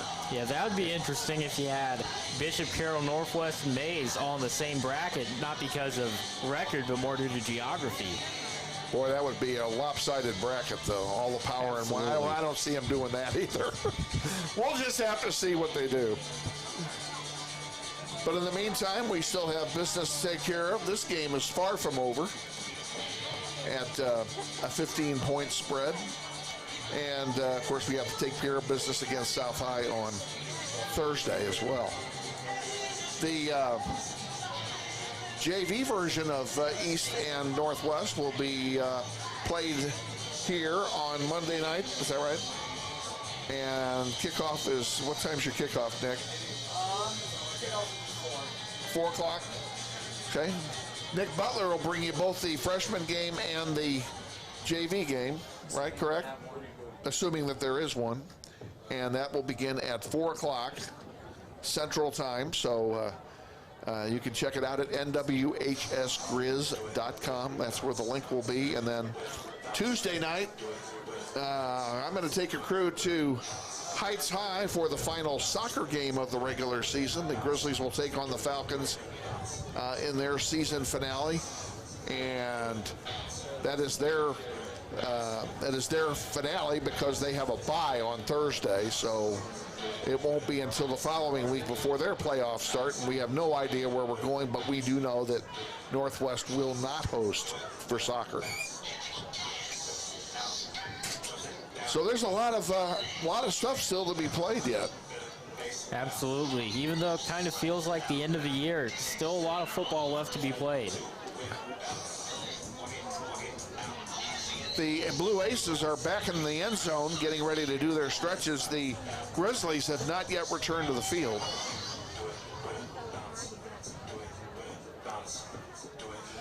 So we'll see what happens. And Grizzlies do get the second half kickoff. So they will get the ball first. And I think that first drive will be a big decider on how the rest of this game is going to go. Very agree. important. I almost think that drive is a mandatory scoring drive. Absolutely. We must score on that drive, even if it's only a field goal. If you do, the game isn't over, but it's pretty close. If you don't, East is right back in the game. Yeah, if we don't score, I think the East is right back in the game. Like I said, this game is not near as. Let me rephrase what I'm about to try and babble out here. What I'm trying to say is the game is closer than the score. That's what I'm trying to say. So a couple less mistakes by East, and it might even be close to tied right now. It could be. Could very well be. When they put that safety up, I was scared. We give them the ball right back after a safety, and had they scored on that next possession, it could be a tie game. Absolutely.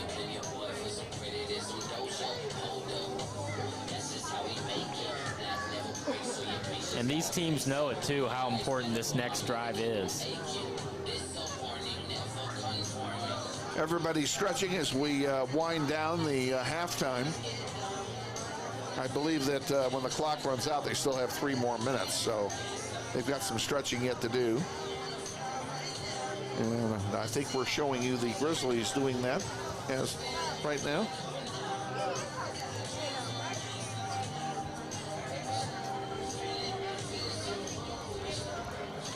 Well, Derek, who would you say the defensive standout for Northwest is tonight so far? Absolutely. Nathan Hale is the obvious choice. Obvious choice. It feels like his name's been called on every single tackle made by the defense tonight. And if he hasn't made the tackle, he's in the neighborhood. Absolutely. So, yeah, he's had a great first half. And he's really kept us in it from the defensive perspective. He's gotten to know Mitchell very well tonight. Yeah, I'm sure that by now they've planned their post-game meal. Mm-hmm. And who's buying? So.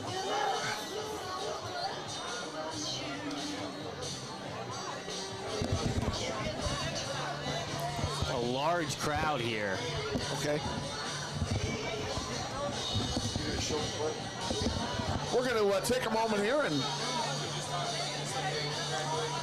we want to congratulate number 90 defensive end Zach Dare, who has accepted an appointment to West Point, and he was going to play football for Army. So congratulations to Zach Dare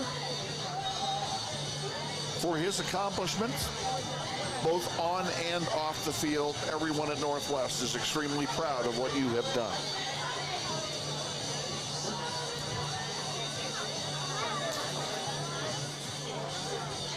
And Army is no slouch these last couple of years. They've done pretty well. Having a close game with OU a year ago. Yep, they did. They did. Generally, the military academies do not do well on the football field, but Army has been an exception the last couple of years. So Zach is going to a great program, and we're all excited for the guy. Absolutely. And they did put 3 minutes more up for stretching, although neither team is stretching at the moment. They're ready to go. Grizzlies are already on their bench. East High is huddling in the end zone for their last-minute pep talk.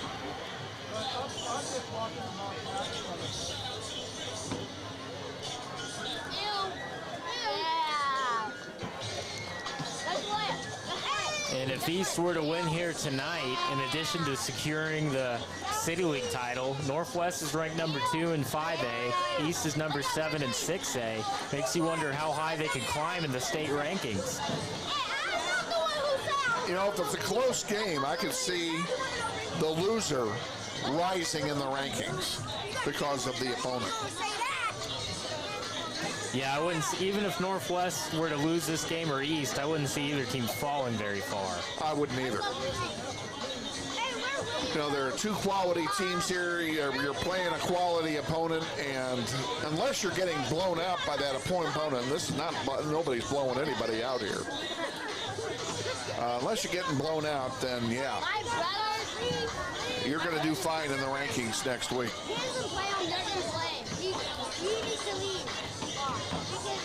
Grizzlies are setting up to receive the second half kickoff. Julius Bolden is on the near side. LJ Phillips is on the far side, and trying to figure, I can't see the number. Oh, Jeremiah Moore is in the center. This is the first kickoff we've received here tonight. And I hope it is the last.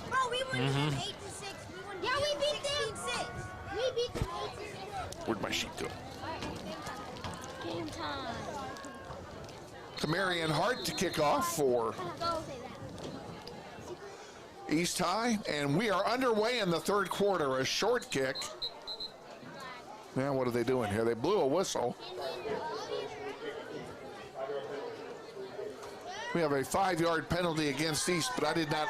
What was that for, Derek? Encroachment. Encroachment. Oh. So they get to do it over again. It's kind of too bad. That was a really short kick. Kamarian Hart is kicking into the wind. Grizzlies, of course, are playing from right to left in this quarter with the wind at their back.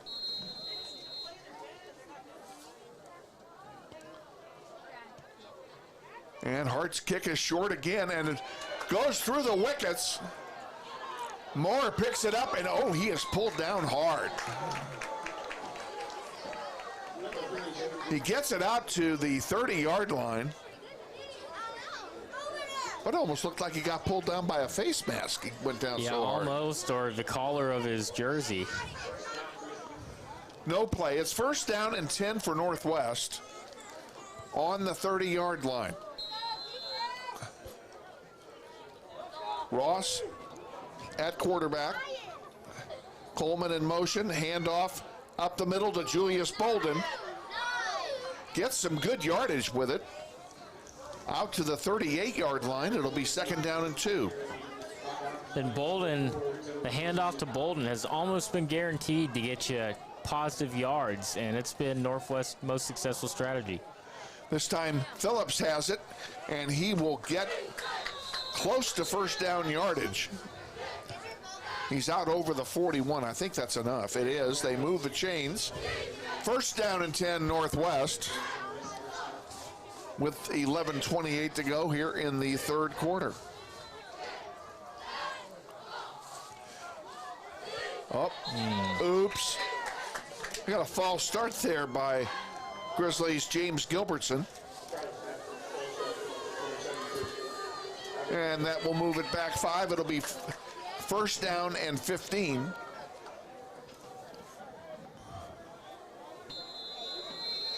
Not what you want. It's such an important drive. Probably forgot the snap count or didn't get it correctly, whatever. Up the middle, and Bolden gets around, and here he goes. Breaks a tackle, swings around, goes to the far side of the field, and picks up good yardage. And East met him in the backfield, but he's able to spin out of it and get about 10 yards on that play. Let's say he got 6. It's 2nd and 4 from the 47. Ross at quarterback.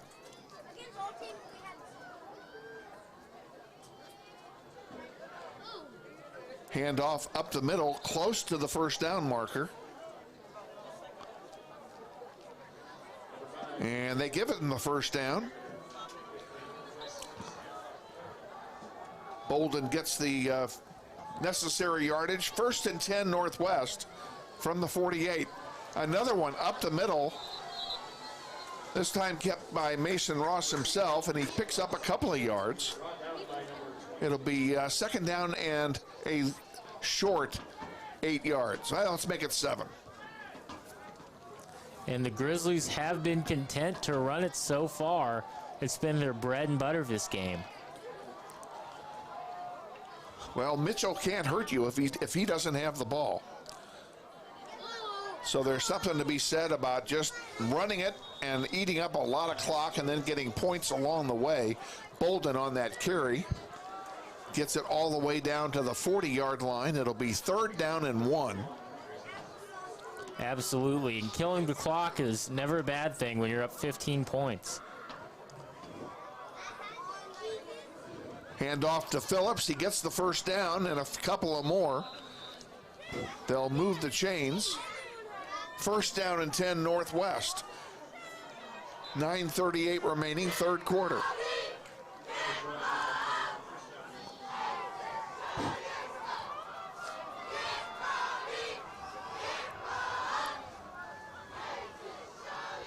Handoff. No, a fake. Mason Ross teams it himself, goes straight up the middle and picks up 3 or 4 yards. And the worst case scenario for East would be a touchdown for the Grizzlies after a long drive that chews up plenty of clock. I do like that formula, though. Handoff, sweeping around on the near side. There's a holding call, I'm sure. Bolden is still on his feet, but I think it's all going to come back, folks. Looked like a block in the back by Jaden Wheeler. We'll see what they say here.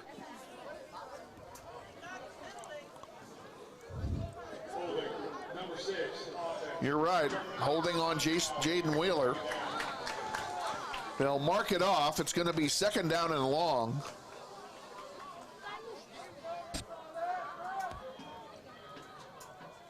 It's marked from the point of the infraction. So it will be second down and 15 to go. Ball is back on the 36-yard line. Oh, bad snap, and Ross pitches it off. Nice play by Ross to get it to Phillips. He still lost ground, but he got some of the loss back. He only lost a yard on the play. That could have been a 7 or 8 yard loss. Do you think the pitch was The play call, or that Ross just met eyes with him and decided that was what they were going to do? I think after the fumble, he ad-libbed. There's no question. He knew he was going down. He looked for somebody to dump it to. Ross looking to throw. Hit in the backfield. Down he goes for the sack. A big stop by the Blue Aces defense. Ball is moved back to the 48-yard line, and the Grizzlies will punt. Marion Pons deep for East High. He's standing at his 15. And Ross gets off a nice boot. In fact, that's going to go into the end zone for a touchback. East High will have it first down and 10 to go at their own 20-yard line. And on one of the most important drives of the game, East is able to get the stop, and they're in this ball game.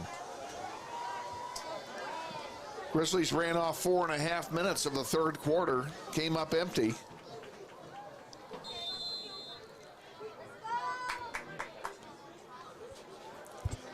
Mitchell in the backfield with Nelson.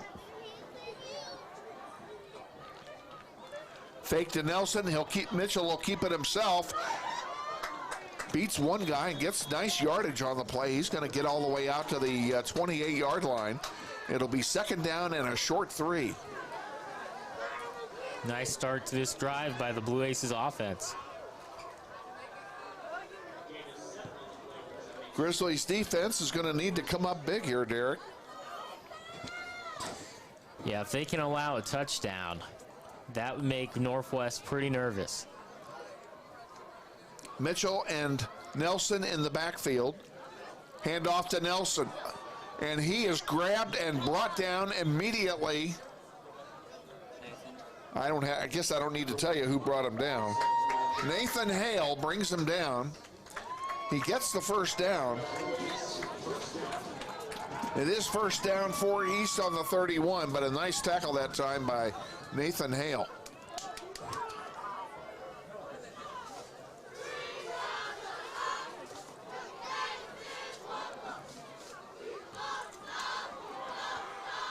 Handoff into a pile. No gain on that play, I would guess. Maybe half a yard. And it looks like East went to the well a little too many times. That was their third run up the middle in a row, and Northwest was ready for it. Zach Bryant, the ball carrier that time. Gains, well, they were generous. They gave him a yard. Second down and 9 to go. Nelson is back in the backfield with Mitchell.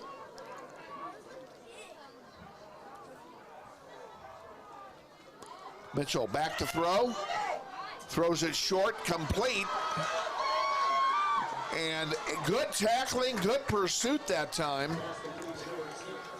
by the Grizzlies to keep the run after catch to a minimum.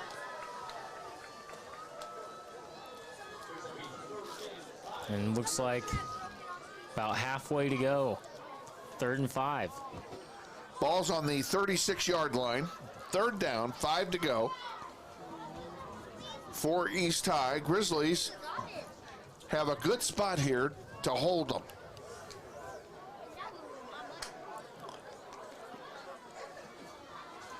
Look for Mitchell to run it. Mitchell goes back to pass. Oh, he throws it, and it's caught. I think he's short of the first down. Yeah, it looks like he caught it about a yard short of the 40-yard line. Kamarian Hart, the receiver, and yes, he is a yard short. It is 4th down. Yeah, we'll see how they play it. Will they go for it on their own 40 on a 4th and 1? I think they do. They're keeping the offense out there, at least for now. Big 4th down here for East. Mitchell and Nelson are in the backfield on what is an obvious running play.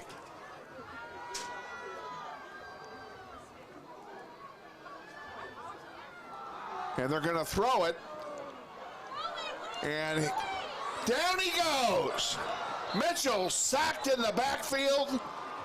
Turn it over on down. Zach Dare on the sack for the Grizzlies. And not sure if I agree with the play calling on that 4th down. I think if they're gonna pass it, I think it should have been a short pass and not a play action where he just took so much time in the backfield for that fake handoff. Jeremiah Moore at quarterback. Bolden is back there with him, as is Phillips, and now they have a whistle. Do we have a false start here?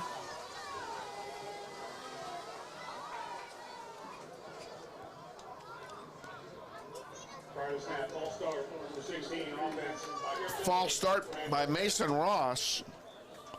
We'll make it 1st and 15. The ball's at the 40. We've got great field position here on the East High 40 to start this drive. Moore up the middle. Big hole. Inside the 25 to the 22. First down. 18 yards.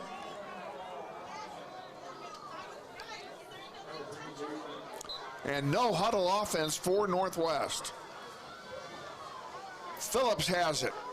He gets good yardage inside the 20 down to the 19. It'll be a gain of about 5. 2nd down, 5 to go.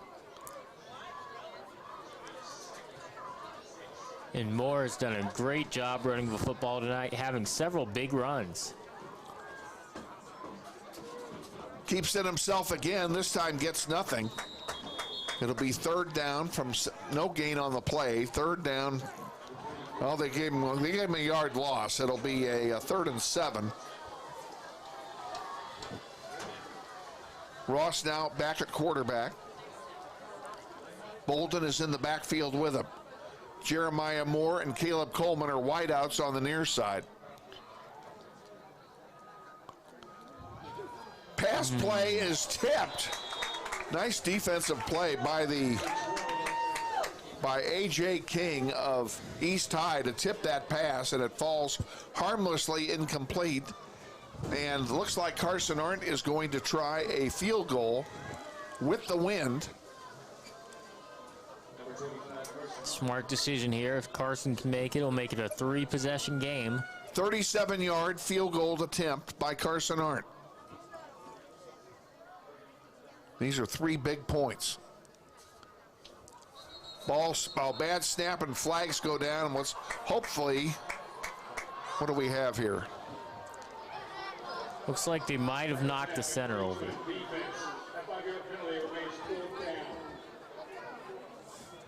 Now they bring the offense back onto the field after the 5-yard penalty against the Blue Aces. It's 4th down and a long one. So it's still 4th down. But they're going to go for it here. I kind of like this call. I agree. Mason Ross and Julius Bolden are in the backfield.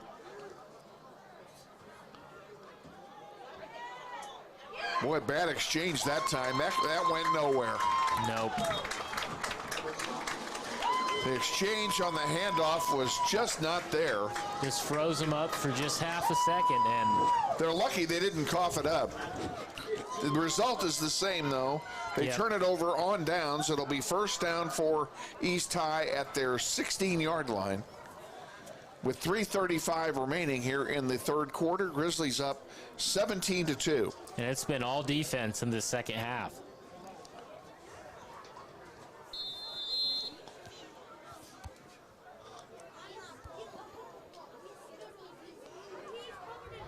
Mitchell and Nelson are in the backfield for East High.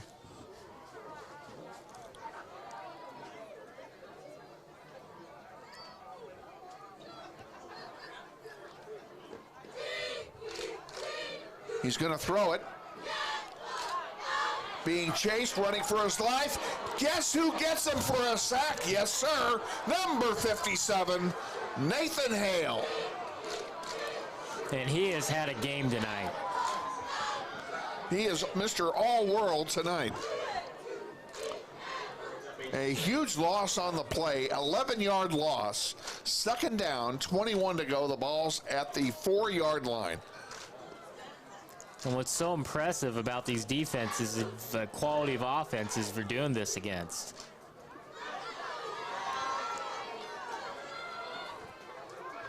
Mitchell and Nelson in the end zone. A long pass on the far side is it caught? What? Broken up. Didn't see who was over there. I think that's way too Colomo who broke up that pass. 3rd down and 21. An obvious passing down again for East High. And hopefully for East, Hale won't be able to get back there and make it a safety.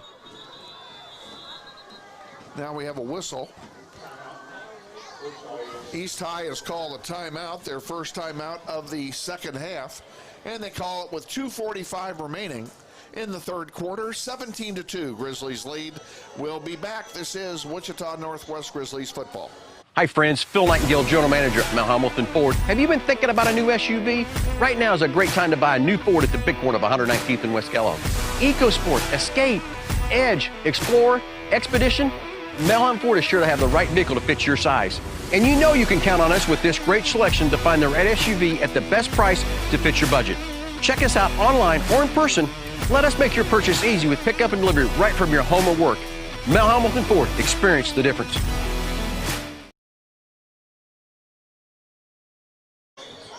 Back at Northwest High School, Grizzlies coming out of the timeout here on defense, and East High facing a 3rd and 21 from their own 5-yard line.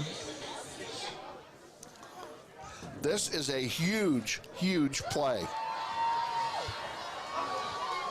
Mitchell and Nelson are standing on the goal line.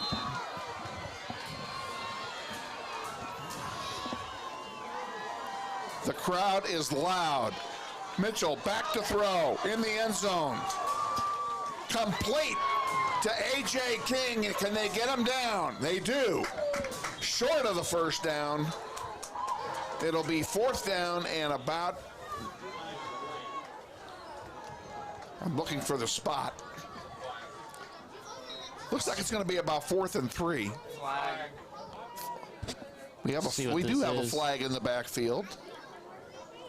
Yeah, Mitchell forced it his shortest read because he just didn't have any time to throw the football. Let's see what the referees decide.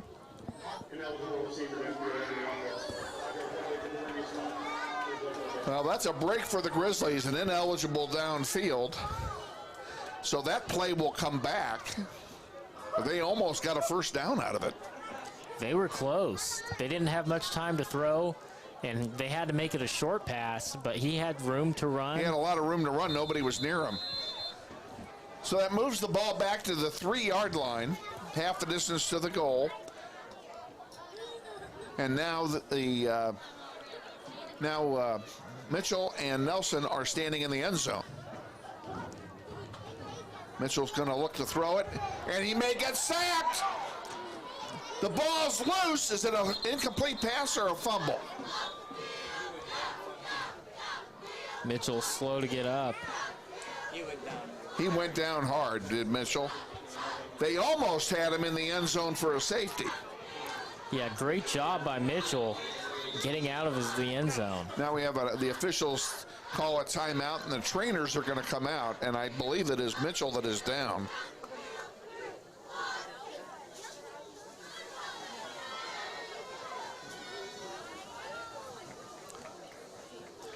He got hit hard by 2 guys at the same time as he was throwing the ball. I wonder if his arm got caught or if it's just how hard he hit the turf. Or both.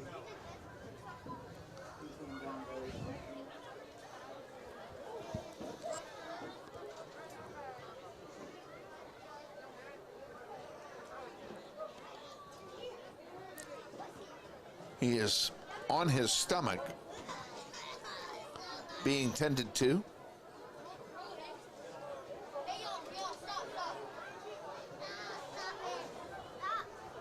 By the training staff.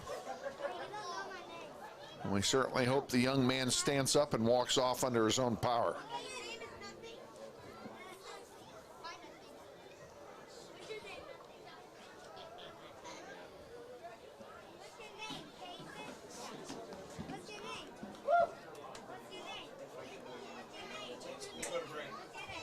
We're going to go ahead and take a timeout here. We'll be back with more. Stay with us. This is Wichita Northwest Grizzlies football. Hi friends, Phil Nightingale, General Manager at Mount Hamilton Ford. Have you been thinking about a new SUV? Right now is a great time to buy a new Ford at the big corner of 119th and West Kellogg. EcoSport, Escape, Edge, Explorer, Expedition. Mount Hamilton Ford is sure to have the right vehicle to fit your size. And you know you can count on us with this great selection to find the right SUV at the best price to fit your budget. Check us out online or in person. Let us make your purchase easy with pickup and delivery right from your home or work. Mount Hamilton Ford, experience the difference.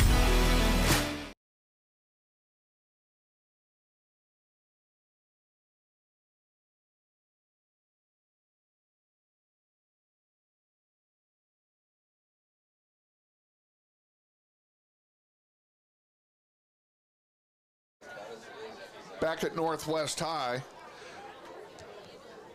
Mitchell is still down, and we just looked at the replay during the break, and it appears to be a leg injury. He went down funny, and they had his left leg wrapped up in an odd, just in an odd manner, and he may have suffered some kind of a leg injury, and we won't speculate, but we certainly hope the young man is not severely injured. He will be coming out of the game for sure. And Chandler Pearson is warming up on the sideline. He will be the new quarterback for East. Pearson is a 6'1", 175-pound senior.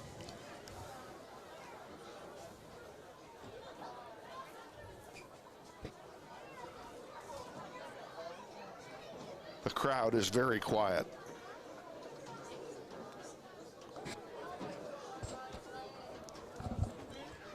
Taden Pham also getting warmed up.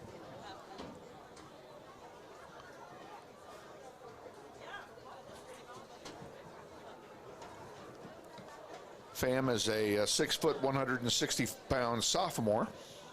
So one of those two is going to take over a quarterback. You're right, they are both warming up.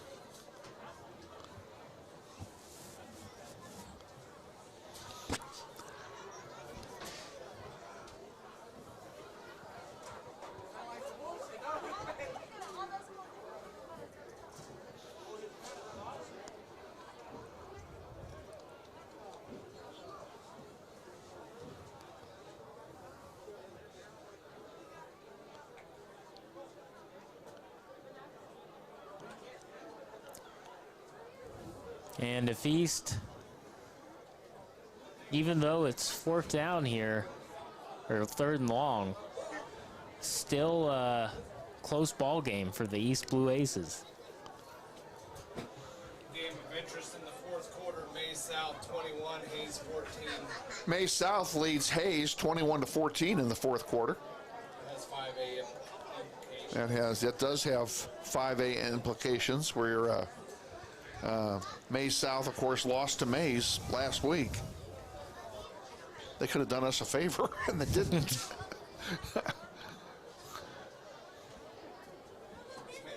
You have anything else? Nothing really of interest right now that I can find. Okay. Eisenhower 23, Dodge City 14. Eisenhower leads Dodge City 23-14. Is that in the fourth quarter as well? That's as of the third quarter. Third quarter in that game. Also in the third, we have Hutch 35 and Campus 14. Hutch leads who again? Campus? 35-14. Valley Center is 20, Arc City 14. Valley Center leading Arc City 20-14. Newton 28, Salina South 21. Newton leads Salina South. What was the score again? 28-21. 28-21. Any other City League scores? Can't find any of those. Of course, the big City League game is going on right here tonight. Absolutely. And you can see they're still working on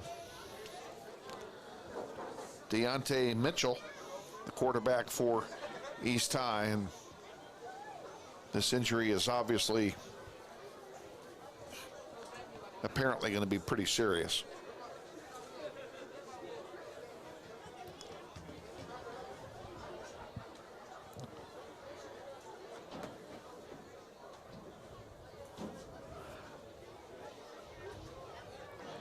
We'll just remind you again while we have the opportunity. Next Thursday, 6:30, pregame before the South High Titans come in here for the final regular season game. And hopefully by next Thursday, we'll have more information on the upcoming playoff situation.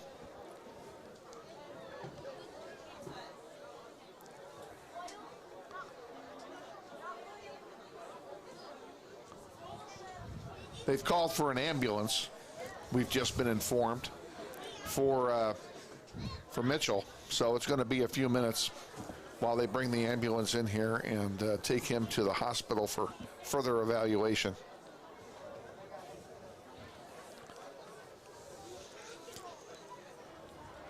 Hopefully it's just one of those things that hurts really bad at the time, but it winds up not being so serious once it gets the MRIs and all that done. And if it's in the picture, do we have the picture of the East High team together?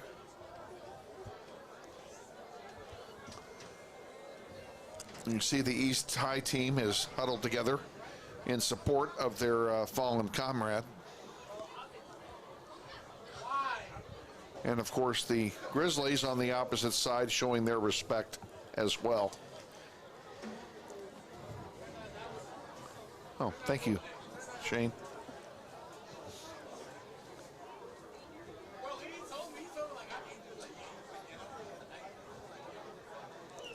Definitely not the way you want the game to end towards the end of this game.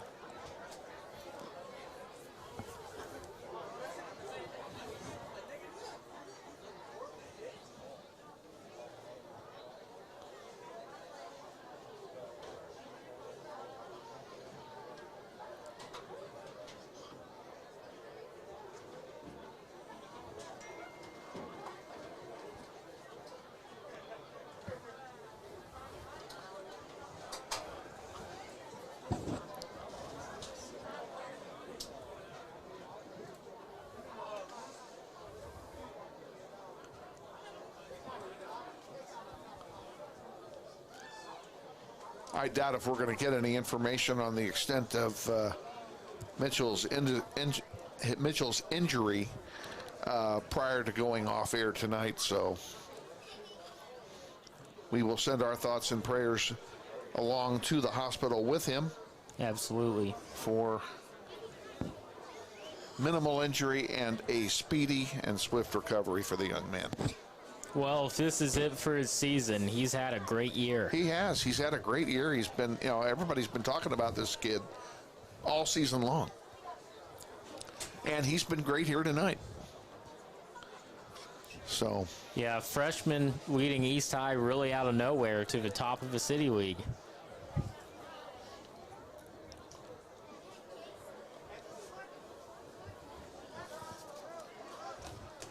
And if you are just joining us and you're wondering what's going on here, we are in an injury timeout situation. We're in the third quarter. We're trying to listen to the PA announcer. Again, Clifford Wilson, Mario Pons, please meet Mr. Rogers at the main entrance. We would like to return some items to you. Oh, I thought they were going to talk about what was happening on the field. Anyway, quarterback Deontay Mitchell of East High, a freshman sensation, was just injured on the last play and has been down on the turf since the play ended, some 5 minutes ago. And they are now awaiting the arrival of an ambulance to take the young man to a hospital. Derby has just taken the lead over Mays, 35-26. Where are we at in that game, sir? Thanks to Lenny and Kara Jackson. 50 seconds left in the third period in that game. So that would, thank you, Derby. Oh, thank you, Lenny and Kara Jackson, for passing that information on to us so that we could pass it out as well. Heights 51 South. Heights leads South 51-0 with 11 minutes left in the fourth quarter. Thanks, Michael. Thank you, Mike Church. 80 Heights. Any other scores there? This is the big one. Yes, that Derby, and we'll try and keep you appraised of that Derby Mays score as the game progresses. If you look at the standings, it's Mays is undefeated. Mays is undefeated going into that game. And we talked about that in pregame tonight, that, Mays has played more games than we have, and if both teams are undefeated at the end of the season, who's going to be the overall number one seed? It will probably be Mays, in my opinion. Yeah, it'd be hard to imagine two undefeated teams giving a 1 seed to the team with less games on their schedule. No, I can't see that either.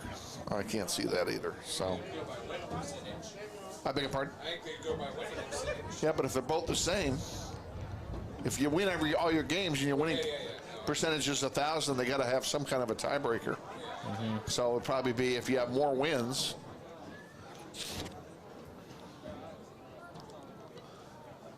Who knows? The loss of the 2 games in our schedule, which to Capon and Carroll, those 2 games being taken out of our schedule, really, really messed everything up as far as the playoffs are concerned this year. Hayes is the other top team up there.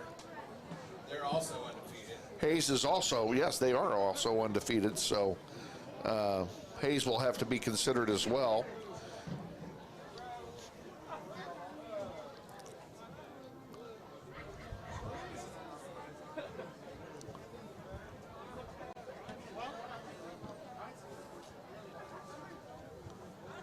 And yeah, the lack of a Carroll game, especially since that's one of Northwest's toughest games on the schedule. And always the first game on the schedule. They're really the taste of what Northwest is going to have to deal with come playoff time. Sorry.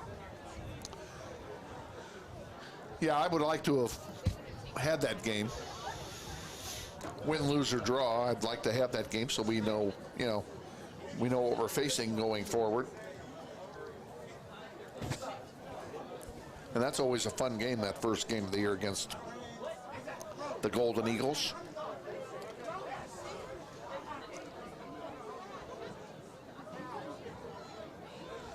We have an excellent trainer here at Northwest in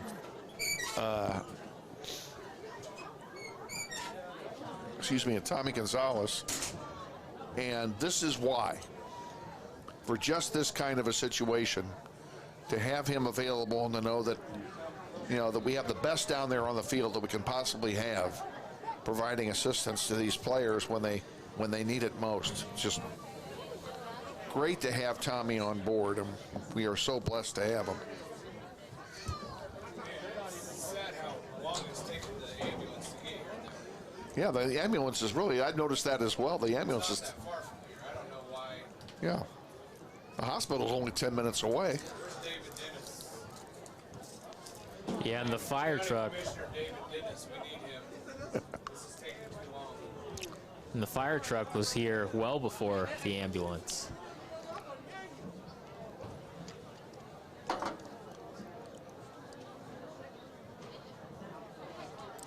Well, all we can do is wait, folks. We obviously are not doing anything else. And we appreciate you all staying with us during this injury situation here at Northwest. And we also want to welcome, we haven't done this all night, and I'm going to do it now. I should have done this at the very beginning. We have members of the East High community tuned into this webcast tonight, and we never welcomed you. So welcome. We're glad to have you on board. Hope you've enjoyed the game up to this point. And we know it's a big game for you, like it's a big game for Northwest, and we're happy to have you hook up with us and pick up on our broadcast, even if it has something of a Northwest flavor to it. And it's been a close game so far, especially the second half. Second half has been scoreless. 0-0. Nobody's been able to do anything offensively as far as points are concerned in the second half. A lot of moving the ball up and down the field. A lot of yardage has been gained. And a lot of defense has been played. Yeah, the defenses on both sides, they've been bending, but they haven't been breaking. They've been able to stop the drives from being finished with points. I don't know whose this is, but it's not mine. And it looks like the ambulance is driving onto the field. Yep, the ambulance has just arrived and is pulling onto the field.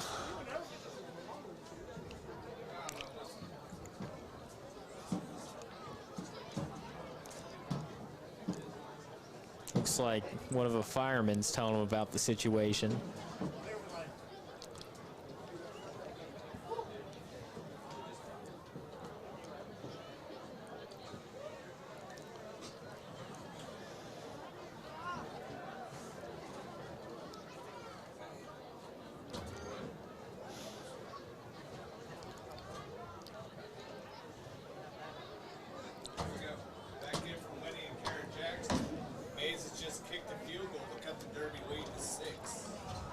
Mays has just kicked a field goal to cut the Derby lead to 6 points. It's now 35-29 Derby. 9 minutes, 14 seconds to play in that game. Thanks again to Lenny and Kara Jackson for feeding us that information. And is that game in Mays or is that game at Derby? Do we know? That would be interesting to find out. Just curious. Doesn't change the score any, but just like this game, one of the top 5A teams and top 6A teams squaring off. And after all this is said and done and everything is done and Mitchell's taken to the hospital, I would expect that there will be a further delay while teams warm up again because it's a cool night. Temperatures in the 50s and the wind is blowing. The wind is blowing stronger now than it was when the game started. The game between Derby and Mays is at Mays. Thanks to Chris Lambert. Thank you, Chris Lambert, for that information.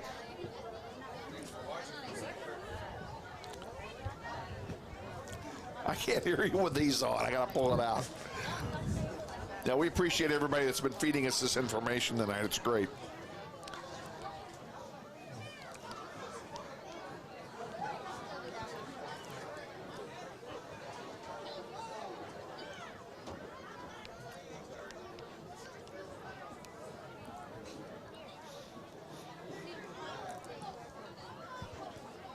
Why don't we go ahead and take a break? Can we do that? Let's do that. Okay. Hi friends, Phil Nightingale, General Manager at Mount Hamilton Ford. Have you been thinking about a new SUV? Right now is a great time to buy a new Ford at the big corner of 119th and West Kellogg. EcoSport, Escape, Edge, Explorer, Expedition. Mount Hamilton Ford is sure to have the right vehicle to fit your size. And you know you can count on us with this great selection to find the right SUV at the best price to fit your budget. Check us out online or in person. Let us make your purchase easy with pickup and delivery right from your home or work. Mount Hamilton Ford, experience the difference.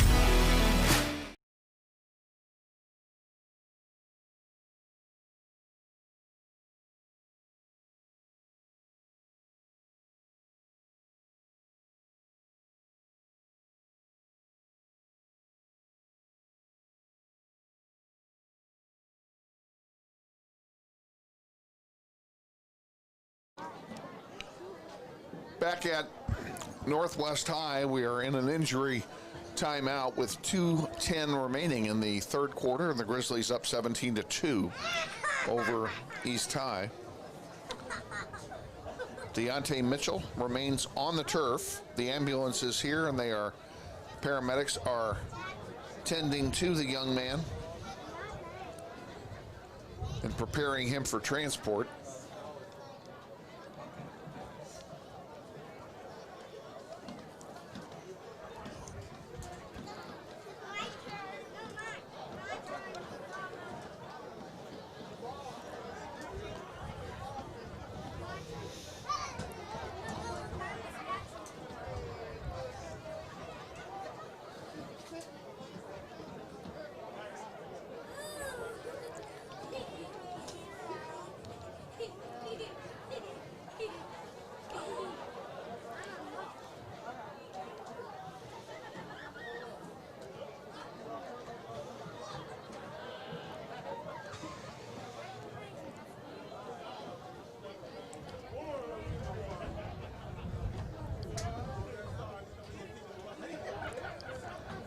And there they go. They're getting him on the gurney. And the crowd stands and applauds, and that's the crowd on both sides of the stadium. Both Northwest and East High fans are applauding the young quarterback of the Blue Aces.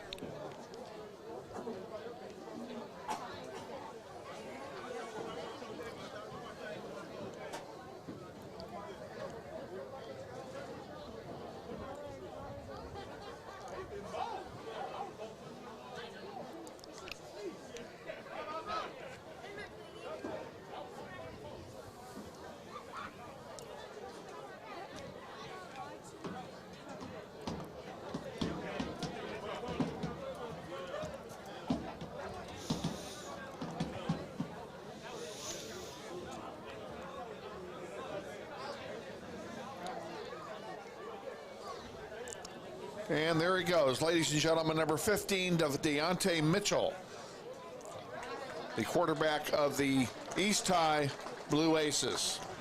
We wish you the best in the hospital tonight and hope that your situation is not serious and that you're back soon. Now we'll turn ourselves back to the matter at hand. We have we still have a game to finish here. That we do, in a close game. And both of the teams have been getting loose in different parts of the field, and they're going to go ahead and just resume play. There won't be any other warm-up. It is 4th down and 22. The ball is on the 3-yard line of East. And who's at quarterback? Do we know that yet? Looks like number 2. Chandler Pearson at quarterback for East High in relief of Mitchell. Pearson is standing in his end zone.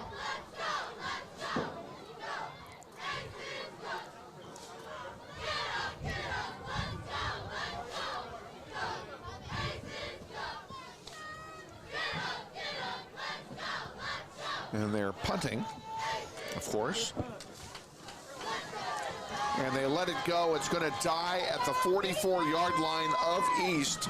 And that's where Northwest will have it. 1st down and 10 from the 44-yard line with 2 minutes to go in the 3rd quarter.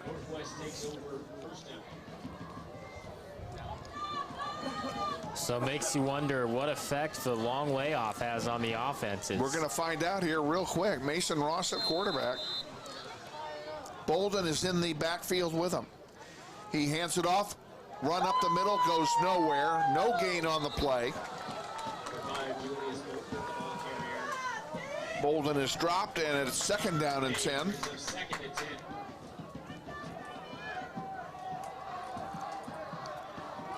No huddle offense for Northwest. Ross and Bolden in the backfield. Ross is going to throw it this time on the far side. Nice catch and run. Gain of about 6 yards on the play. Great job getting the short pass and getting the blocking so he had room to run in space. Coleman, the recipient of that pass. Oh, there's a false start by Northwest. That'll cost us 5 yards. And just like that, it's going to be 3rd and long. Big mistake by the Grizzlies. Another passing down for Northwest. We really need to get a drive going here. Yeah, it's we been a really while. need another score. Been since the 1st half. Bolden and Ross in the backfield. Moore and Coleman on the near side.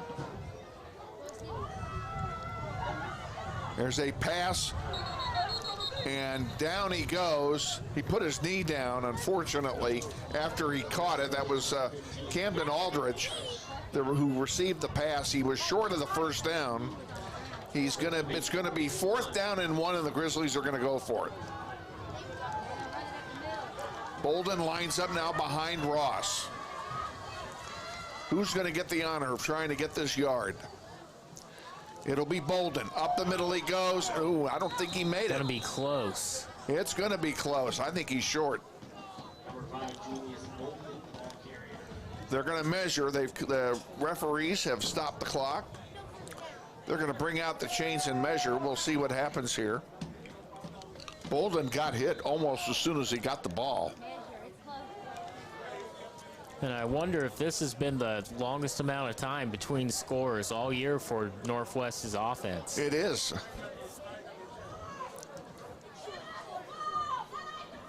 They have not scored. They have not scored since second quarter. Well, the Northwest side is cheering. It must be a first down. And the offense is staying on the field, so they made the first down. They couldn't have made it by more than a nose of the football.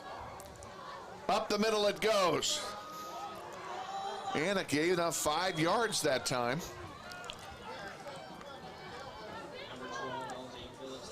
Phillips, the ball carrier that time. It'll be second down and 5 to go. Ball's at the 29. Phillips again, no, it's Ross keeping it. Coming over here to the near side, he'll get a couple. Northwest getting a little momentum on offense. Third down, 3 to go. Another big third down play for Northwest. Fourth down? Oh, quarter. That is the end of the third quarter. Time flies when you're having fun. Absolutely. At the end of 3 quarters, Grizzlies lead East High 17-2. Let's take our fourth quarter break. We'll be back. This is Wichita Northwest Grizzlies football. Hi friends, Phil Nightingale, General Manager at Mount Hamilton Ford. Have you been thinking about a new SUV? Right now is a great time to buy a new Ford at the big corner of 119th and West Kellogg. EcoSport, Escape, Edge, Explorer, Expedition. Mount Hamilton Ford is sure to have the right vehicle to fit your size. And you know you can count on us with this great selection to find the right SUV at the best price to fit your budget. Check us out online or in person. Let us make your purchase easy with pickup and delivery right from your home or work. Mount Hamilton Ford, experience the difference.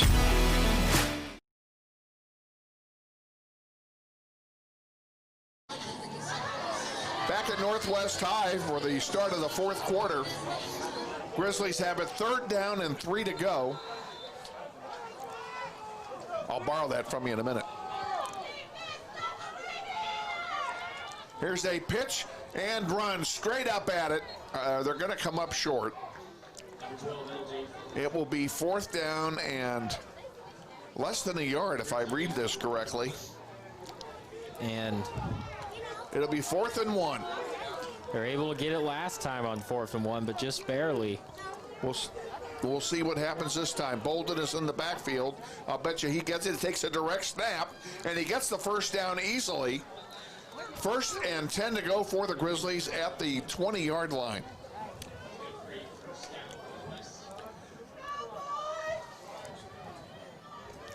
And Northwest once again sticking to the run game this half. Clock stopped as Bolden went out of bounds with 11:30 to go in the fourth. Jeremiah Moore now at QB. And he has Bolden lined up behind him. Now Bolden moves off to the side. Bolden takes the handoff and is met by 3 dark shirts. A big loss on the play for Julius Bolden. Trying to run one up the middle. And East knew exactly where that play was going. Great job by the linebackers on the blitz, reading the play. I think they kind of telegraphed it that Bolden was going to be the carrier. Second down and 12. Ross back at quarterback. Phillips is in the backfield with Ross. Bolden is off here to the right. Ross is going to throw it. No, he's not. He's going to be sacked. And this East defense has played lights out this half, getting stops every time they need to almost, besides that 4th and short. Give credit to the sack that time for East High to Damani McEwen, number 71. Third down and 16. Ross gets it off, and it's complete, but well short of the first down. And it's field goal time again, unless they decide to go for it. Yeah, but it's fourth down and long. I can't believe they'd go for it, but it looks like they're going to go for it. Arndt has missed 2 in a row. They're going to throw it into the end zone too far, and Northwest will turn it over on downs. East High will have it first down and 10 to go at their 20-yard line. So essentially, it's a touchback. Yep. Has a full field to work with, but if they can score, it'll be a one-possession game if they get a touchdown. 9:54 remaining, fourth quarter. Grizzlies hanging on to a 15-point lead. Bad snap, good handoff though. Up the middle, good yardage. Over the 25-yard line to the 26, it'll be second down and 4. And the thing in East's favor here is I'm not sure how well prepared Northwest is for their backup quarterback. Pearson takes a snap, hands it off to Nelson, and Nelson is tackled immediately in the backfield. Great tackle that time by Zach Morford. Number 52. He was back there almost as the ball was being handed off. Loss is all the way back to the 20, where it'll be third down and 10 to go.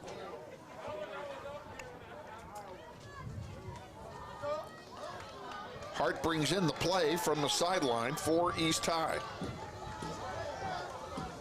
Pearson and Nelson are in the backfield. And it's a throwing play, and the ball is overthrown. It was intended that time for not sure. Oh, it was intended for A.J. King. Well overthrown. It'll be fourth down, and East High will punt, and the Grizzly defense does it again. Todrick McGee goes deep to receive this punt. They're punting with the wind, and the punt will be taken by Hart.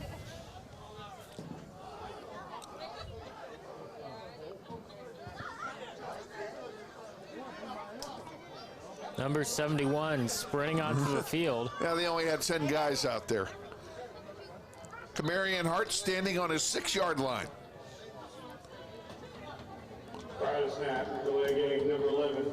And they have a delay of game that was caused by the manpower problem, and I guess East High did not want to waste a timeout, so they took the penalty. Moves the ball back to the 15, where it is 4th and 15. Hart now kicking from his 3-yard line.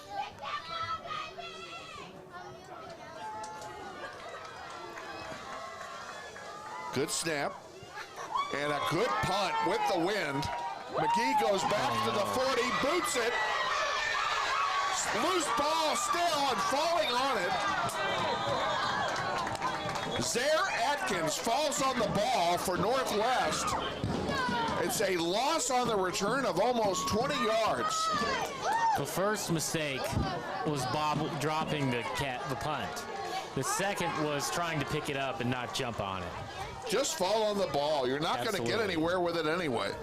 So it ends up being the equivalent of a touchback for Northwest. They'll have it first down on their 20 with 8:32 remaining in the fourth quarter. Now what do we have here? East High has called a timeout. It's interesting they called the timeout here and didn't for the delay of game, but Mays just went ahead 36 to 25, 2-11. Mays has just taken a 36 to 35 lead with 2:11 to play in their game against Derby. I'll give you some stats here while we have some time. Ross is 5 of 9 for 60 yards and running the ball 7 attempts for 25 yards. Julius Bolden has 89 yards on 16 carries. Phillips has 34 yards on 12 carries. Coleman has 3 catches for 20 yards. Aldrich has a catch for 9. And Moore running the ball 8 times for 94 yards, including that big 50-yarder in the first half. Great. Thank you, Brendan Green, for those stats, man. That was great. Here's Bolden sweeping on the far side. Picks up about 5 yards on the play. And it will be second down, and they gave him good yardage. They gave him 7, second down and 3. Ball's at the 27-yard line. See you guys later. Next week. Here's a keeper by Ross, and he didn't get much. East is all over it. He gets a yard. I'm surprised he got that much, to be honest with you. And that's the downside of Northwest failing to establish the pass. They're having less and less success with the run in the second half. Third down and a long one. Up the middle. Yes. Oh, I don't think he made it. Looks like he stopped well short.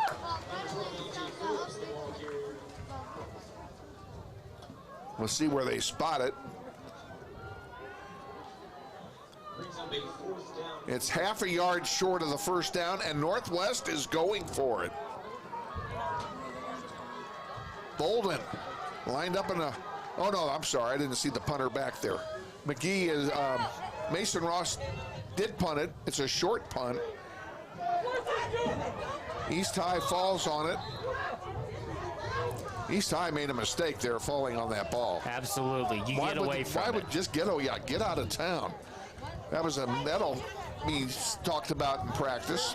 And his coach is letting him know it. He's lucky he didn't cough it up. First down for East High at the 48-yard line of the Blue Aces with 7:07 remaining here in the fourth quarter. And now the defense has to come through again.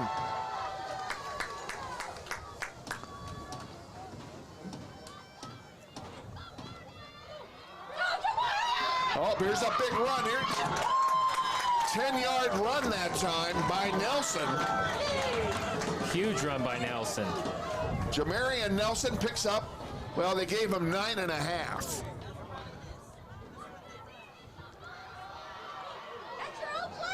And another run, a sweep on this side. Stopped that time by Zach Morford. But it was enough for the first down for East, and they've moved the chains.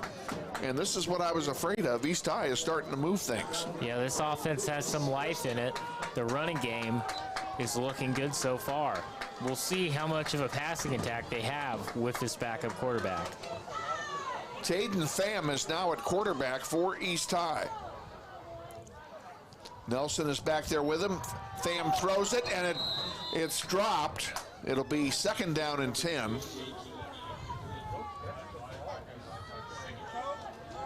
Screen pass intended over there for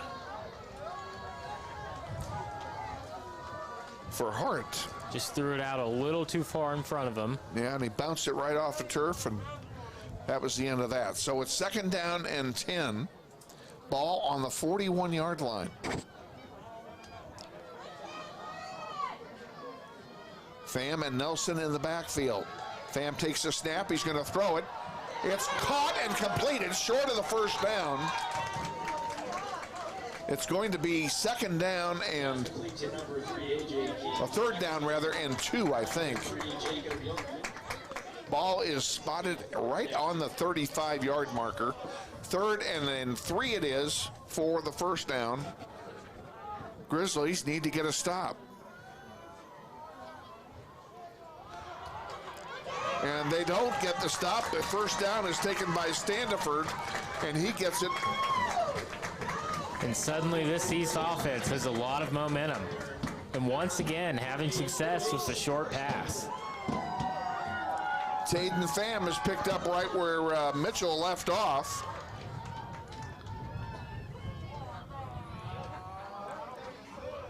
First down, 10 to go. Ball on the 35-yard line of Northwest. Grizzlies really need to make a stop here. Pham back to throw it, hit hard. The ball is caught and tackled immediately there by Jacob Yountman. It will be a loss on the play of a yard. It is 2nd down and 11 to go for the Blue Aces. And they have a lot of trust in Pham. They have not been shy about allowing him to drop back and throw the football.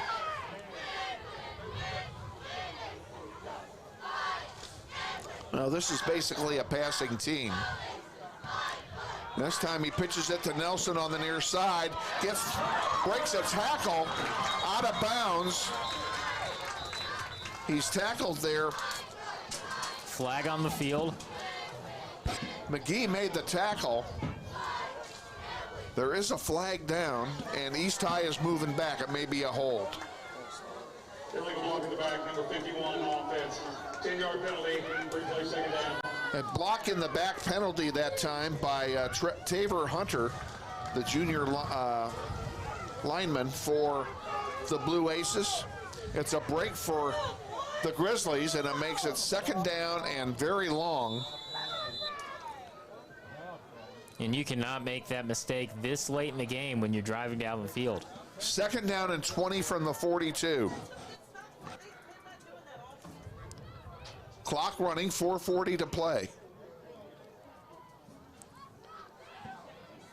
Nelson comes back now. He goes away again. Pham back to throw. And that ball is batted in the air. It's incomplete. The receiver hit just as he went to catch the ball. No chance to make the play no on that chance to ball. make a play. It'll be 3rd down and 20. Be interesting to see here if it gets to be a 4th down situation. Will they go for it no matter where the ball is? With 4 minutes left, I would imagine they do, which makes you wonder if they're going to go try to get 10 yards here instead of trying to get all 20. Exactly. Get a piece of it back. Bobble the snap. Pham throws it over here on the near side. It's intercepted. Is it intercepted is the question. They haven't signaled.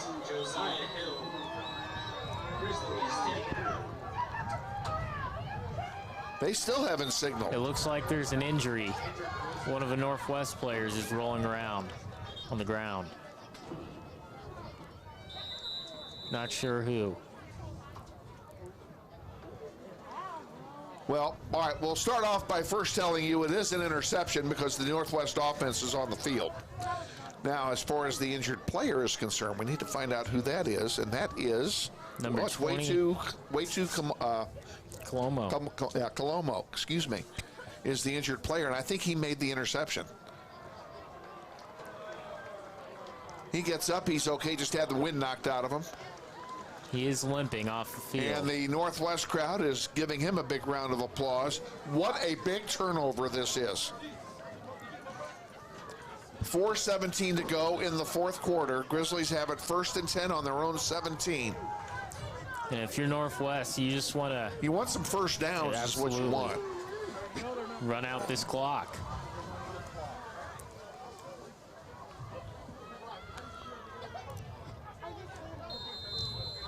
Moore is at quarterback for Northwest. Faked a handoff, runs it himself, up the middle. Nice gain that time. He picks up about 7 yards. It'll be 2nd down Northwest. Clock running, 4 minutes to play.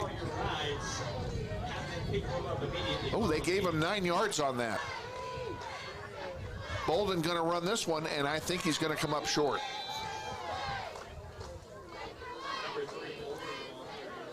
It is going to be 3rd down. I don't know why we're running without a huddle. Why wouldn't we run some clock here? Yeah, definitely an interesting decision, trying to score fast when you don't really need to. Here's Bolden with a 1st down and a lot more. He picks up 12 yards. 1st down Northwest. Yeah, I would think they'd want to run that play clock all the way down. Of course, they've not been in this position all year where they're trying to eat some clock, and now looks like East High is going to take their last time out. Maybe they think they won't be successful on offense unless they push the pace on East, as well as their defense has done in this half. East High just did take their last time out. 3:29 remaining in the 4th quarter. And the score is the same. We'll take a timeout with them. We'll be back. This is Wichita Northwest Grizzlies football. Hi friends, Phil Nightingale, General Manager at Mount Hamilton Ford. Have you been thinking about a new SUV? Right now is a great time to buy a new Ford at the big corner of 119th and West Kellogg. EcoSport, Escape, Edge, Explorer, Expedition. Mount Hamilton Ford is sure to have the right vehicle to fit your size. And you know you can count on us with this great selection to find the right SUV at the best price to fit your budget. Check us out online or in person. Let us make your purchase easy with pickup and delivery right from your home or work. Mount Hamilton Ford, experience the difference. Back at Northwest with 3:29 and the clock running here. Big run up the middle. All the way down to the 41-yard line of East High and a first down for Northwest. And it seems in the second half they've gone more towards Moore than Mason Ross. Since they haven't been able to get the passing attack, they preferred the running quarterback and Moore. Moore just got that big gainer. Now he goes out. Ross hands it off up the middle. Bolden takes it inside the 40. A gain of 3 or 4. We'll call it a 4-yard gain. Second down and 6. Clock running inside 3 minutes. And East would need a big mistake on Northwest's part to get back into this game. I don't care if we don't score. I just want to keep running the ball. Keep getting for some first downs here. Bolden, Phillips in the backfield. They give it to Bolden. Bolden comes around and big hole. That's Phillips, excuse me. Inside the 20, first down. A 20-yard gain by Phillips. A first down, and it keeps the clock moving. And East cannot stop it. I'm sorry, go ahead.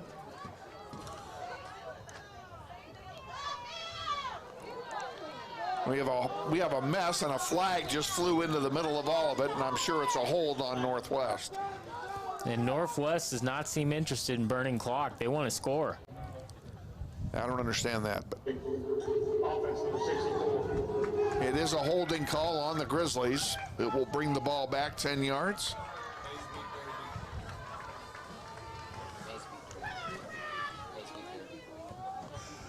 And the final just in, the score held. Mays did beat Derby 36-35 and remains undefeated.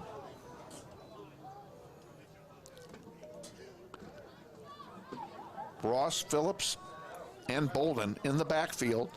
Caleb Coleman down on the near side. They're not going to throw it.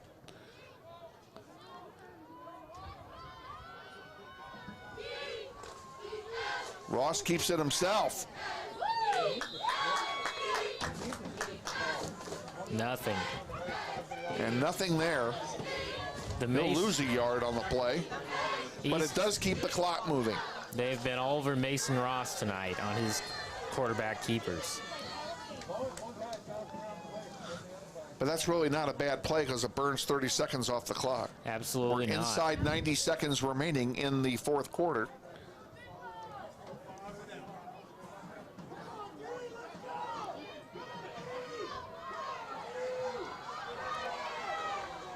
Handoff up the middle. Minimal gain, 3 or 4 yards. Down to the 15-yard line. But it does keep the clock running as we are now at 1 minute. It would appear the Grizzlies are going to win this one with their lowest offensive output of the year. Absolutely. Great job by both defenses tonight. Definitely a defensive battle, especially in the second half. 0 points scored by either team.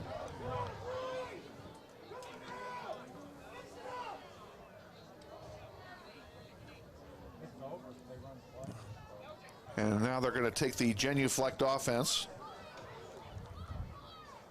And that will do it. The clock will run out. Your final score here tonight in the City League championship game. Unofficially, but that's what it is. De facto. De facto, that's well put. Northwest 17, East High 2. Grizzlies will wrap it up next week against South High right here. Ladies and gentlemen, that is the end of the game. Your final score. We'll come back to wrap this up here in 30 seconds. Stay with us. This is Wichita Northwest Grizzlies football. Hi friends, Phil Nightingale, General Manager at Mount Hamilton Ford. Have you been thinking about a new SUV? Right now is a great time to buy a new Ford at the big corner of 119th and West Kellogg. EcoSport, Escape, Edge, Explorer, Expedition. Melham Ford is sure to have the right vehicle to fit your size. And you know you can count on us with this great selection to find the right SUV at the best price to fit your budget. Check us out online or in person. Let us make your purchase easy with pickup and delivery right from your home or work. Mel Hamilton Ford, experience the difference.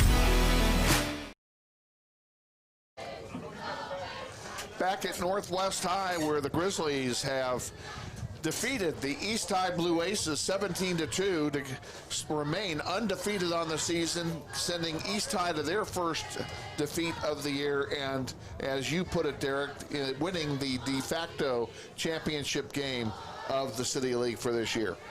Absolutely, and a great, well-played game by both teams, especially defensively. East High has nothing to hang their heads about. Coming out of nowhere this season to compete for a City League title is pretty impressive, and I don't believe these Blue Aces are going to be going anywhere. And how about that Grizzly defense? No points allowed on the defense. Absolutely, the only two from a safety. A shutout against a very high-powered East offense that has put up some high-point games, scoring 80 on North earlier in the year. Definitely a great offense.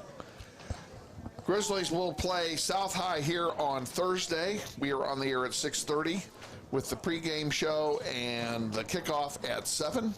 So please join us. We'd love to have you back on with us on the World Wide Web wherever you are. Do you have any last thoughts before we close it out? Just a great win by the Grizzlies, and I was impressed by East tonight. I was too. East High has a good team. They are an up-and-coming program. They've got a great young quarterback, and once again, we send our best wishes to Deontay Mitchell for a speedy recovery from whatever leg injury he has that he was taken to the hospital for earlier this evening. We certainly hope the young man will be okay going forward. Absolutely. For our executive producer, Shane Monroe, and all of our great student help, we have Andrew Peterson here, and Brendan Green did our stats for us. Nick Butler had the camera for us tonight. Louis Amador was up on top getting cold in the running camera up there for all of these folks, and of course for Derek. Thank you all again for joining us. I'm Kevin Arkin. Looking forward to seeing all of you on Thursday. Until then, everyone have a great weekend.